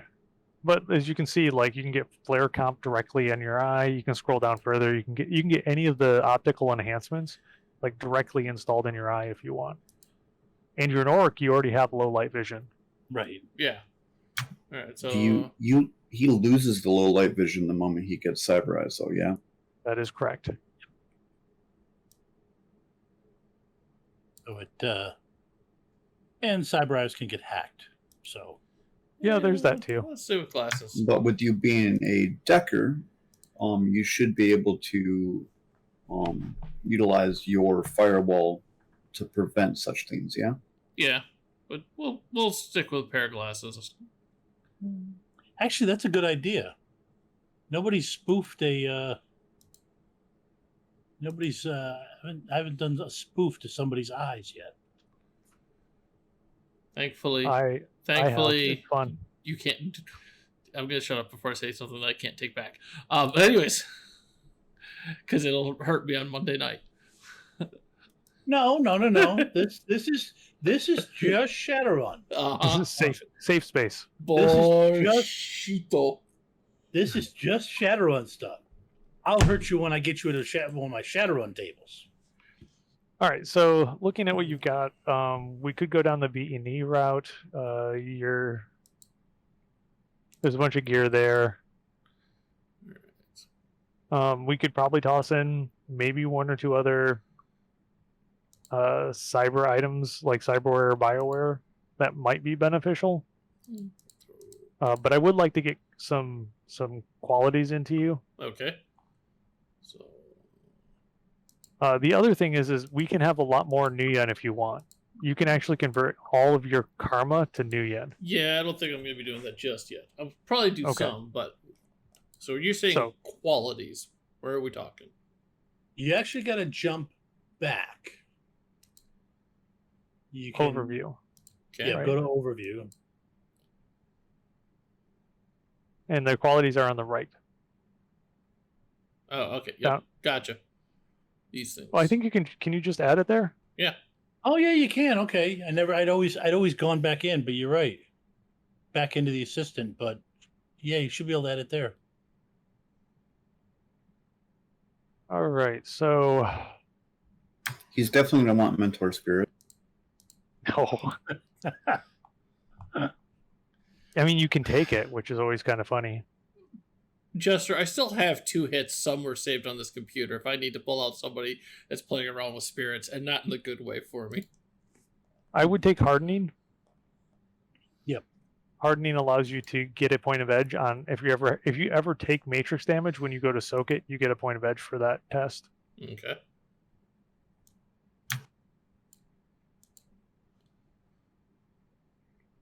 All right, let's see here. Not that one. What is networked in? Is that cyber related? Decker related? That one might actually be not allowed in mission play. Let me double check that one. Fair enough. That one's not in the core book. I don't know offhand what book it's in. It's in power plays. It is positive quality that is disallowed. Okay. Then I do not need to worry about it. For posterity's sake, what does it do? It basically allows you to get additional resources from dealing with Evo, I believe. Yes, which is why it's disallowed. Because you're just not going to deal with Evo, so we just said we're disallowing it just because they're not going to come into play. Makes sense. No. I am not an adept. Yeah, you don't need any of the adept ways. All right, so I'm assuming Quick healer? aptitude is something related to skills. it allows you to take a skill past 6. Okay. It allows you to take 1 to 7. Given your skills are not something that you have a lot of, like, you have a ton of karma. You could buy aptitude and then buy a skill up. Yeah. Wholly a thing. You could take your hacking to the top level. Hacking to the max.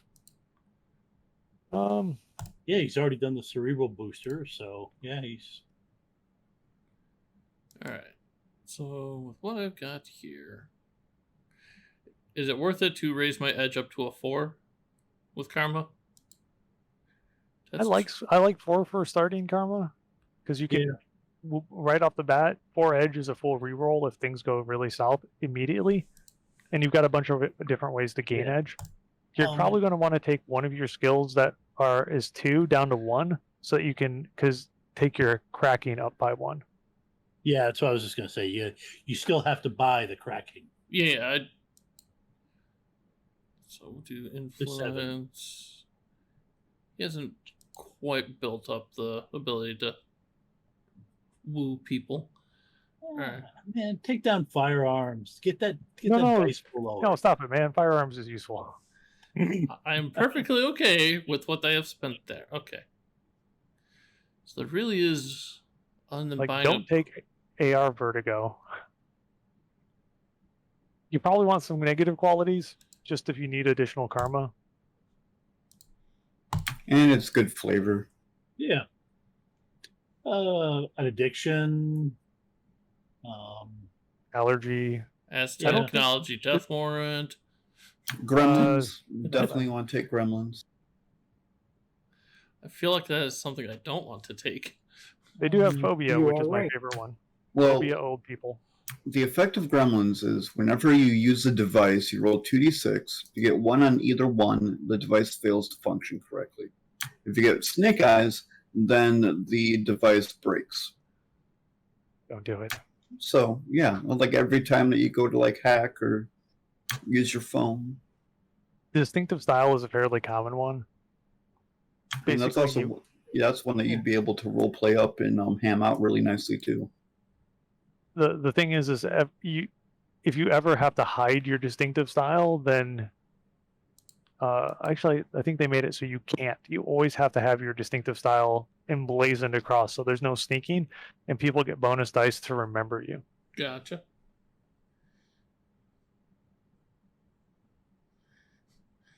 Even Ava wants me to take gremlins. It's like she wants me to get in trouble. Don't. I'm onto your weirding ways, Ava. I know what you're trying to do. It's okay if you want to build a mage that doesn't ever use Matrix, and that he's gonna have trouble with his comlink to make calls. Yeah, no. Other than that, it gets. I'll dangerous. pick up distinctive style. There's also an honor-bound one, which based on the way that you play characters might be something that you'd be interested in. Oh no, I could absolutely play somebody that's not honor bound for shit. I'm already building a different character for another game that's going to be honor bound. I don't want to do 2 in a row. I'm just saying, I've noticed that you oftentimes you play someone that has they have a list of procedures and rules that they follow for themselves. So, because the only thing I see honor bound is there's honor bound. Okay, that's there's a corporate Bushido one, but yeah, for the most part, it depends. I mean, addiction for long haul is something I personally feel that's something that fits with a decker. Long haul allows you to stay up for how many days? I think it's. And then if you take it again, it's 7 days, and then you crash for 7 days or something like that. Yeah, it's stupid. But when you're when you get in a run, then you're okay, we gotta get this done by the end of the week. At a certain moment, the decker is almost inevitably gonna go like, okay, I'm gonna do some long haul, and while you guys chill before we go assault that compound, I'm gonna work. So you're saying Crunch addiction long? So, okay, yeah. So there we go. Yeah, we can do Yeah, that. long haul addiction could be something a Decker would have. But as much as a mage with a psyche. You'll want to change it to long haul because it's a specific drug that you're addicted to. Okay. And the thing is the negative to it is you have to always be buying it each month, and you will have to be using it as well. So you go through withdrawal if you don't use it. Level 1 Oh, yeah. is you have to use it once a week. Level 2, you have to use it every 3 days, which is weird with long haul. Since it keeps you a lot Yeah. up and running on stuff. Got it. Level 6, you have to use it every hour. Yeah, let's not go that high. Damn. Yeah. There's a few Shadowrun drugs that I can see how that would work, especially with like different.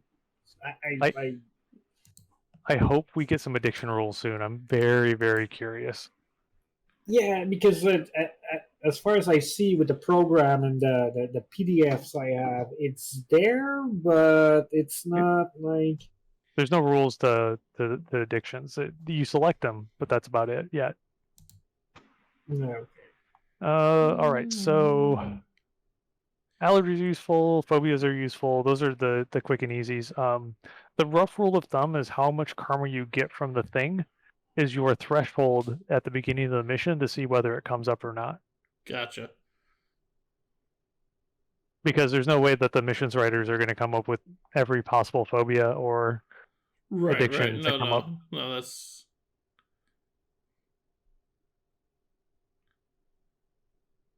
I think you can only pick one more quality and you're full on up. Billy Berserker is suggesting that you take Elf Poser. Sorry. That's an orc. 1, 2, 3, 4, 5, 6. Technically, I have 7 qualities with the addiction. Low light and built tough don't count. Okay. So then 1, 2, 3, 4, 5. So yeah, I can take one more thing. Would now if he increased built tough, would it still not count towards that because it or then it counts. Count? Then it counts. Okay. Yeah. So you get it for free as a racial quality until you put more points into it, and then it counts against your 6. Gotcha. Or you can just say you're good, right? Like you've got enough karma. I think I'm good there. Yeah, I usually worry about the positives. I know a lot of people like the negatives because it gives you karma for character generation, but the positives are what are going to generate you edge in play. So. All right, so I can up any of these ones 1. So might as well spend. Okay, that's weird. Or I guess so. If I up one of these with karma, it looks like it costs me 5 points to raise it from a 1 to a 2. I still have 8 points. It costs you 10.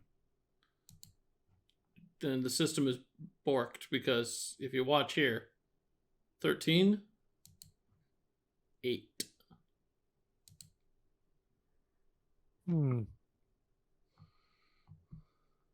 It does look to be a bit off. So we will say I have, because then I guess I don't know how to spend the extra 5 there.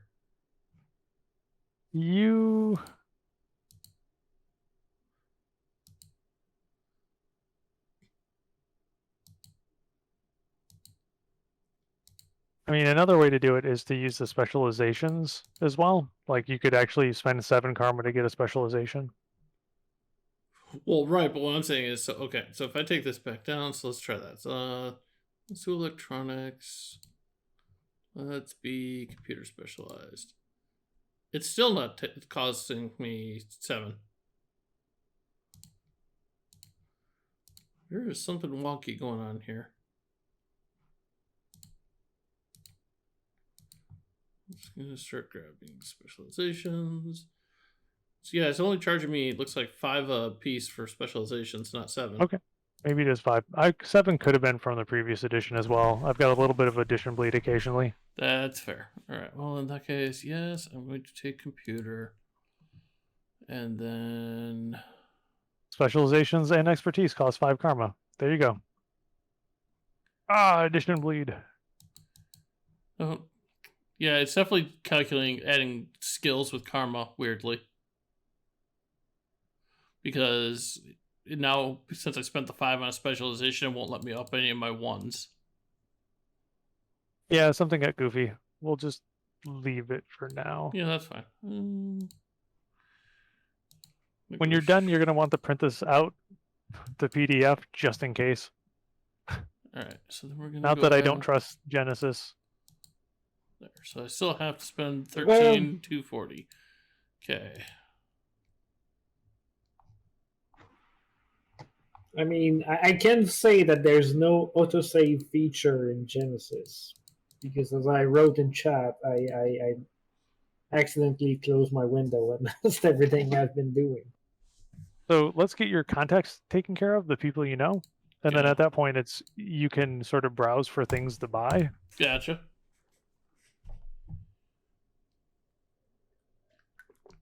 All right. So it says I have 24 points. Oh, sorry. Let me delete this guy. I have 24 points to spend, so it's just kind of whatever I want to call these people. Yep, and a type and a location. I always like having a fixer. You're a decker, so probably having a I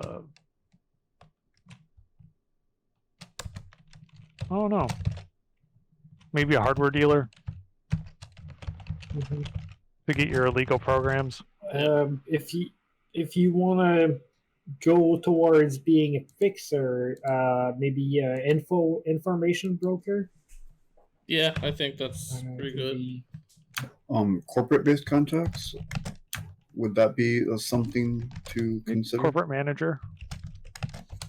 Because if you're going to get the jobs, they're going to come from somewhere. Yep. Data broker is Daniel put or Billy put in Street Docs. Those are both excellent contact types.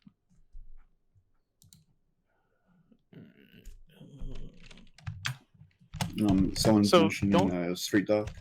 Yeah, I don't Billy did. So the things that you'll want to do before you get too many of them, like I'd put probably 4 or 5 in there, is then start playing with their connection and loyalty. Yeah. All right. So You'll want a fixer as well. Like who do you get your jobs from? right. What's your charisma again? Yeah, I was about to ask, what's his charisma? Charisma is 4. So one thing that's generally pretty useful is to take one of the SRM contacts as a fixer. Alrighty. So like you could take Eddie Way as a fixer. Eddie Way is a connection 4 fixer for the triad. Eddie Ray or Way or Way, WEI. okay.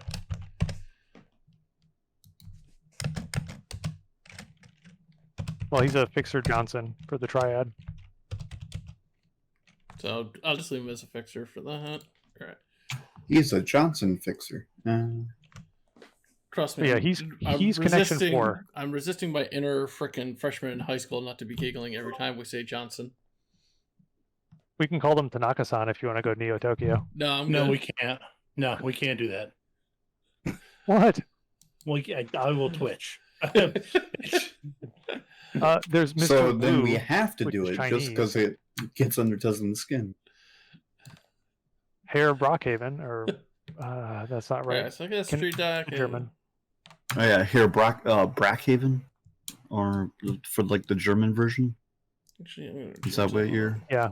thinking? Yeah, I don't think it's Brockhaven though, because that's Kenneth. Oh no, that's the politician.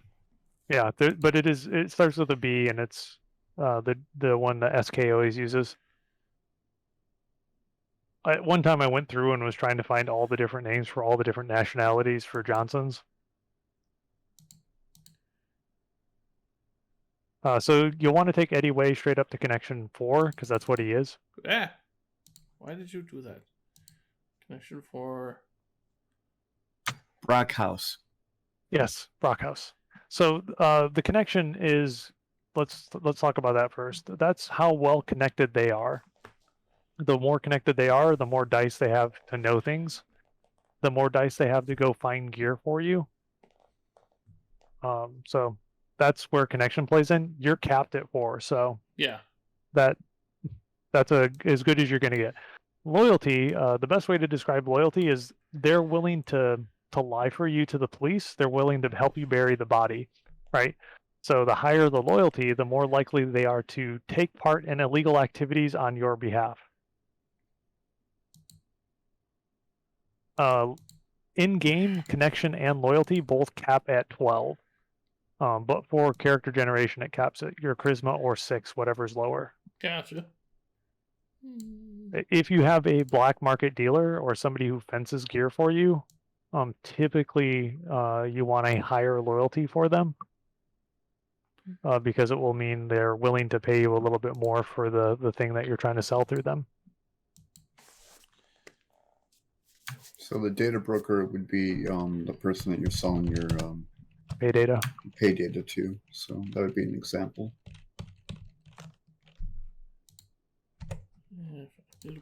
Yeah, loyalty 1 is definitely like, hey, so the police are going to come around. Just tell them you haven't seen me, and they're like, well, maybe. Yeah. How much? That's what they're gonna say. Like, just sling something in my way, and maybe. Yeah, loyalty 12. They'll do a ride along as you ride into the gates of hell. All right. So I got all my contact spend. So yeah, I just got 13,240 to spend on crap. Yep, and you could actually like switch out your Dodge Scoot for a better vehicle if you want. You could get some B&E gear. I was trying to look for what else was that. All right, That Ford America is calling. That does cost 16,000 yen for a Ford America car. The other thing is you can think about adding mods to your armor. So those are things like you can have an anti-corrosive resistance on the outside of it, so acid doesn't damage you. You can have electric fringe, so that if you punch someone, they'll electrocute them. You can have electrostatic sort of protection as well, so that if you get shot with stick and shocks, or somebody uses a taser on you, it doesn't impact you. And in SRM, there are rules for like your own personal contacts actually raising their connection up. Yeah. Like there's ways that you can spend your own personal karma and nuyen to make them more connected. We'll take the chemical protection. At a rating of 1. Thank you. And the gun can also have some mods. All right. Let me see. Yep. I'm just checking where I was at price point wise. Let's go. So if I wanted to use the gun to peek corners, I would probably want a gun cam. If it has Smart Link, it has a rudimentary form, but a gun cam would be useful. Gotcha. Does have the smart gun. Right. Yeah, so you already have like a smart reticle on it, so it doesn't say it has a cam, but really it does. Crime loudener. If I want my gun to actually make more noise. Yes, yes, you do. When you shoot, you want everyone to know, because normally you're not shooting. Like it works for Seattle, right? Like there's a lot of settings that any sort of firearm use, like there's drones that are monitoring for gunshots, and so they're going to be using that to track you down. So there's definitely reasons that you would want to be silent, but like if you're playing in the middle of the barrens, firing a gun gets the cockroaches to scatter. So like flare compensation, probably a smart thing to put on. Yes, I am a big fan of flare comp. If somebody throws a flashpack or a flashbang in a room, like that's going to help you out. All right. Top mounted. I don't know what I should put here. So what's a dual mode external smart gun link, I guess? I don't know. That is in a book I haven't really dug deep into. Gotcha. Which is, there's a crime catalog, which is crime is a company that primarily serves to trogs, trolls, and orcs. Gotcha. And so they've got some really, really bizarre gear, like a 3-barreled shotgun that you can actually fire all 3 barrels at the same time. But they also have the glitter grenade too, which is super fun. Wow, who doesn't want that? I do recommend either a paint grenade or a glitter grenade. If you ever worry about a mage sneaking up on you and being invisible, you can't be invisible when you're covered in glitter. Yeah. Oh man, come on, just paint, not glitter. Why glitter? No, I'm not getting to that right now. But just paint grenade. Where you been, a glitter. strip club? No, I The got paint grenade would be good for figuring out where they are now. You use the glitter grenade if you want to be able to track them down in perpetuity, because that gets everywhere. Yeah, but yeah, exactly. It's never gonna end. It's always gonna be there, but it's gonna be like you're gonna get confused tracking them and end up in the bar somewhere. End up at the craft store. Yeah, that too. So where are they hiding then, I wonder? Because they don't seem to be under weapons. For what? It should be under grenades. Well, I don't have a weapon option for grenades. Ammo? I think grenades are considered ammo. Ammo and explosives, probably. There we go. So you're asking about the dual mode external smart gun link? Mm-hmm. What that does is sometimes you don't want to be broadcasting. So for smart gun to work, it has to connect wirelessly with your gear, which means it's broadcasting, which means some other hacker can spoof a command to it. You can turn it off, and it functions as a laser sight.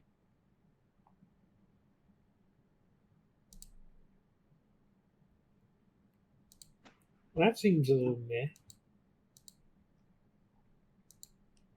Yeah, it's kind of useful. I actually do like the crime catalog. It's a small little PDF, and it's filled with really fun stuff. I like grenades are useful. Got a bunch of those. So as a note, to throw a grenade is an athletics test. So you have athletics 1 or 2, and you have agility 3. Yeah.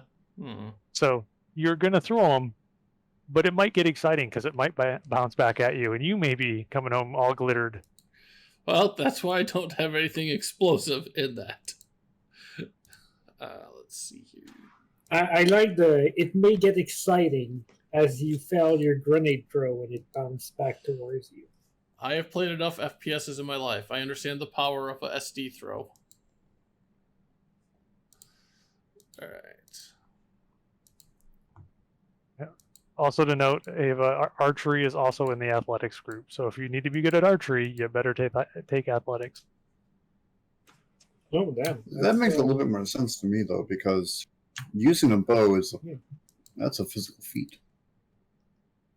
So Ava, the throwing weapons aren't needed as much. It's just that they rolled it into the athletics skill, and you can still take a specialization in throwing, so you can get bonus dice there. But that's where they tucked it,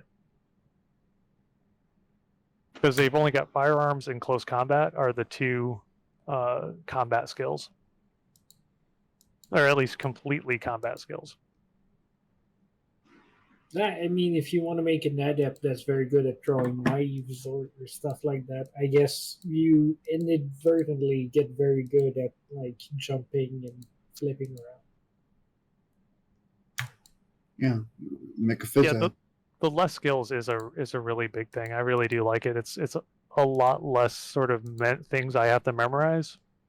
You do have to play a little bit more gymnastics trying to figure out what skill applies to a certain thing that you used to do in the past. But it's not too bad. You gotta I can see how converting must be kind of difficult because you go from so much and try to at this point better rebuild, and that's what I've been working on, like rebuilding a character instead of trying to convert it. The conversion rules, like I know I think Grey Wolf did the conversion rules. He did a good job. It's just one of the things that it's just not an easy conversion. Like perception is so valuable because it's the skill that was in 5th edition and it's still in 6th edition, right? Like they didn't do the combination thing versus engineering is like 7 skills from 5th edition. Yeah. Athletics is just a great skill to have because you can use it for dodge. It's like it's multi-purpose. It's got just tons of useful things. Probably at some point in the future, and we'll have Tom do this maybe, we'll walk you through on how to deck. Sounds good. Yeah. Because there's 2 ways to deck: brute force or sneaky. There are reasons to do both, actually. You know what? I think I'll just end it for spending. I have a year basic contract with Docwagon. You can always carry 5,000 new yen forward as well. Right. So I'm carrying 3610 forward. perfect. Perfect for bribes for mission 1. Bought myself a 2-month supply of long haul. Nice. Maglock passkey, keycard copier, things like that. Awesome. So you've got a complete character. I do really like that suggestion for that long haul addiction. It's very flavorful.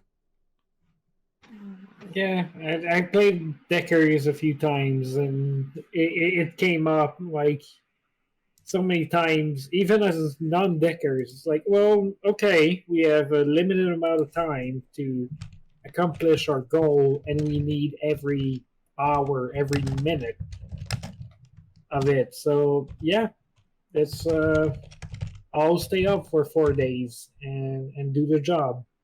And then we can crash. That's fine. Actually, all right, hang on a second.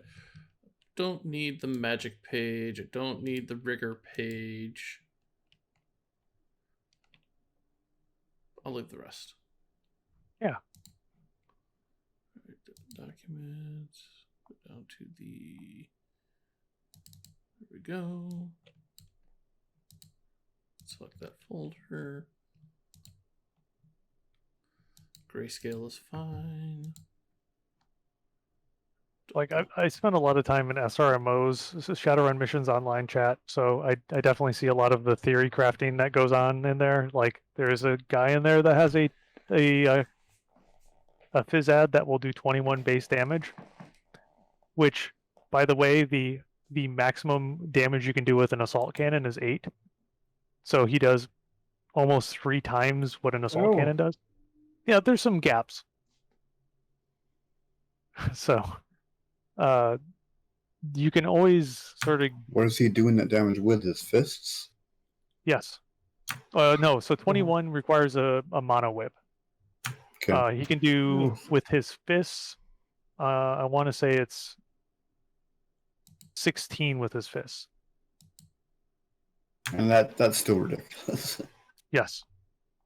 So there are a couple skills in some of the newer books that I don't think have gone through errata yet that you can really start to bump your damage. Just waiting for errata.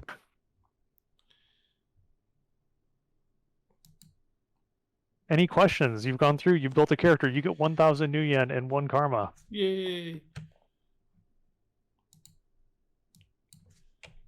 That on my side, I think I'm good.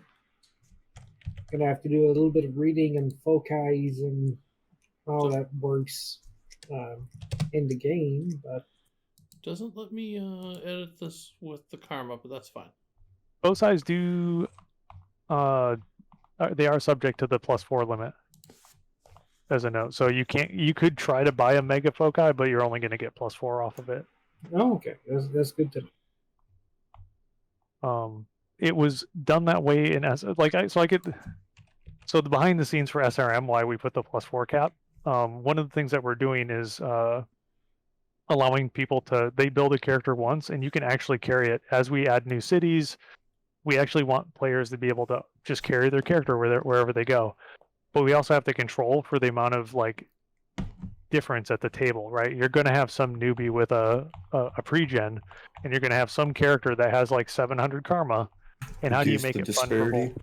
Yeah, and so a lot of that is done through like we're just putting some caps in place, trying to encourage people to go a little bit broader with what they do, and hopefully allow people to play their character longer. Yeah, it's an That's SRM nice. fact. 1.4 is when we added that. We also added where the table can set difficulties. So if you want to, you can ask for a higher difficulty level, which gives you a bonus new yen and a bonus karma reward. That said, your opponents are going to be more serious. Fair enough. So Well, that's cool. Well, I thank everybody for joining us here. This ran about as long as I'd like to run the chats on a Friday night. I find I have a character, and at some point I will hopefully get to play them. fingers crossed, drop in at Gen Con. Hopefully it goes smoothly. That maybe. For Gen Con, I was looking to actually, because they're doing what looks like a couple series of missions, and all of the mission 1 were not at good times for me, except for like one day. So I don't think Gen Con's going to happen, but maybe I can use it elsewhere. So I may have played a large part in a lot of those. So the Neo Tokyo ones, you can run those in any order. Those are, there is a general story and it progresses and you learn more, but the connection between them, there is definitely not you have to play them in order. The Seattle ones, just make sure if you play any of them, make sure you play before 6. Oh. Well, 6 was supposed to be a convention finale back when we used to do 6 missions a year. We're now aiming at 8 missions a year. Gotcha. Okay, so yeah, the 2 ones that I'm seeing is there's SRM 2081-01 through 08. Through 8. Yep. And so that's the Seattle missions. And then CMP is, looks like 05 to 08. Oh, just 05 to 08? Okay. Yep, and those are the Neo Tokyo Twilight. So CMP stands for Convention Mission Pack. SRM stands for Shadowrun missions. Gotcha. But they're interconnected, so you can take your character to either. Yep. Not well, like maybe at an 8 a.m. that's possible. We'll see if I feel like getting up that early on a day. Generally, you can even walk in with generics at that point. Right. No, Just bring the jumbo coffee. You'll be fine. That's how I lived. Coffee and whatever French fries I could get a hold of. Fair enough. All right. Well, I think this is a good spot to end the stream here. So thank you again, Reverend Teslin, Riopel, and Jester for joining me here this evening and helping guide me and offering advice. Thank you all for chat that's joining us. Sorry, go ahead. I do want to call out if anybody is curious about 6th edition or has additional questions or wants to talk shop Shadowrun, definitely hit me up in the REM Discord, which is probably a good time to toss the Discord link in. Another thing that you can do is I'm generally in Shadowrun missions online. They have a Discord. If you are interested in Shadowrun and you want to play, like that's a good place to sign up for. It's $5 a game, and you get genuine Catalyst demo agents to run you through. So good to know. Keep that one reserved for later. All right, so our schedule is tomorrow morning at 10 a.m. Central is Episodicals 4, Descent into Avernus. A fun-loving cast that has an absolute mastery of the English language. Don't listen to Teslin on that one. Sunday night, 7 p.m. Central, is Like Clockwork, being run by Danny, or Unique Steampunk inspired world. Monday night is Dresden Files, Paranormal Albany, with the second favorite character of all, Hugo Mitchell, right here. Tuesday nights is our Shadowrun missions. Wednesday is our off night. Thursday is our D&D Episodicals 3, Stormlord's Wrath, unless something happens, and then we find something fun to fill it in with, like our Warlocks Anonymous last night. And then next Friday, we will have yet another Friday Night REM. It will be Wingspan, a board game. 5 players, if you want to sign up. I'll be GMing that. I can play. I can just sit back and do the rules, help teach everybody. That one, great game. It's a great game. Should fit in about a 2-hour time frame, maybe 3 with teaching, but it won't. But that's okay. On the board game nights, we run a little longer. Also, on Fridays is the podcast for Brutal Crit Wrestling, the greatest wrestling podcast this channel provides. Sundays is podcasts for our Like Clockwork early episodes, so an easy way for you to listen to them and get caught up. And then we do have our YouTube channel, which does have our episodes there.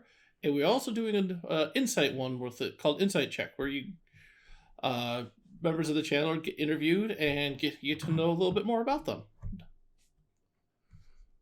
But other than that, I think we're all set. So again, everybody, thank you for coming, and have a good weekend.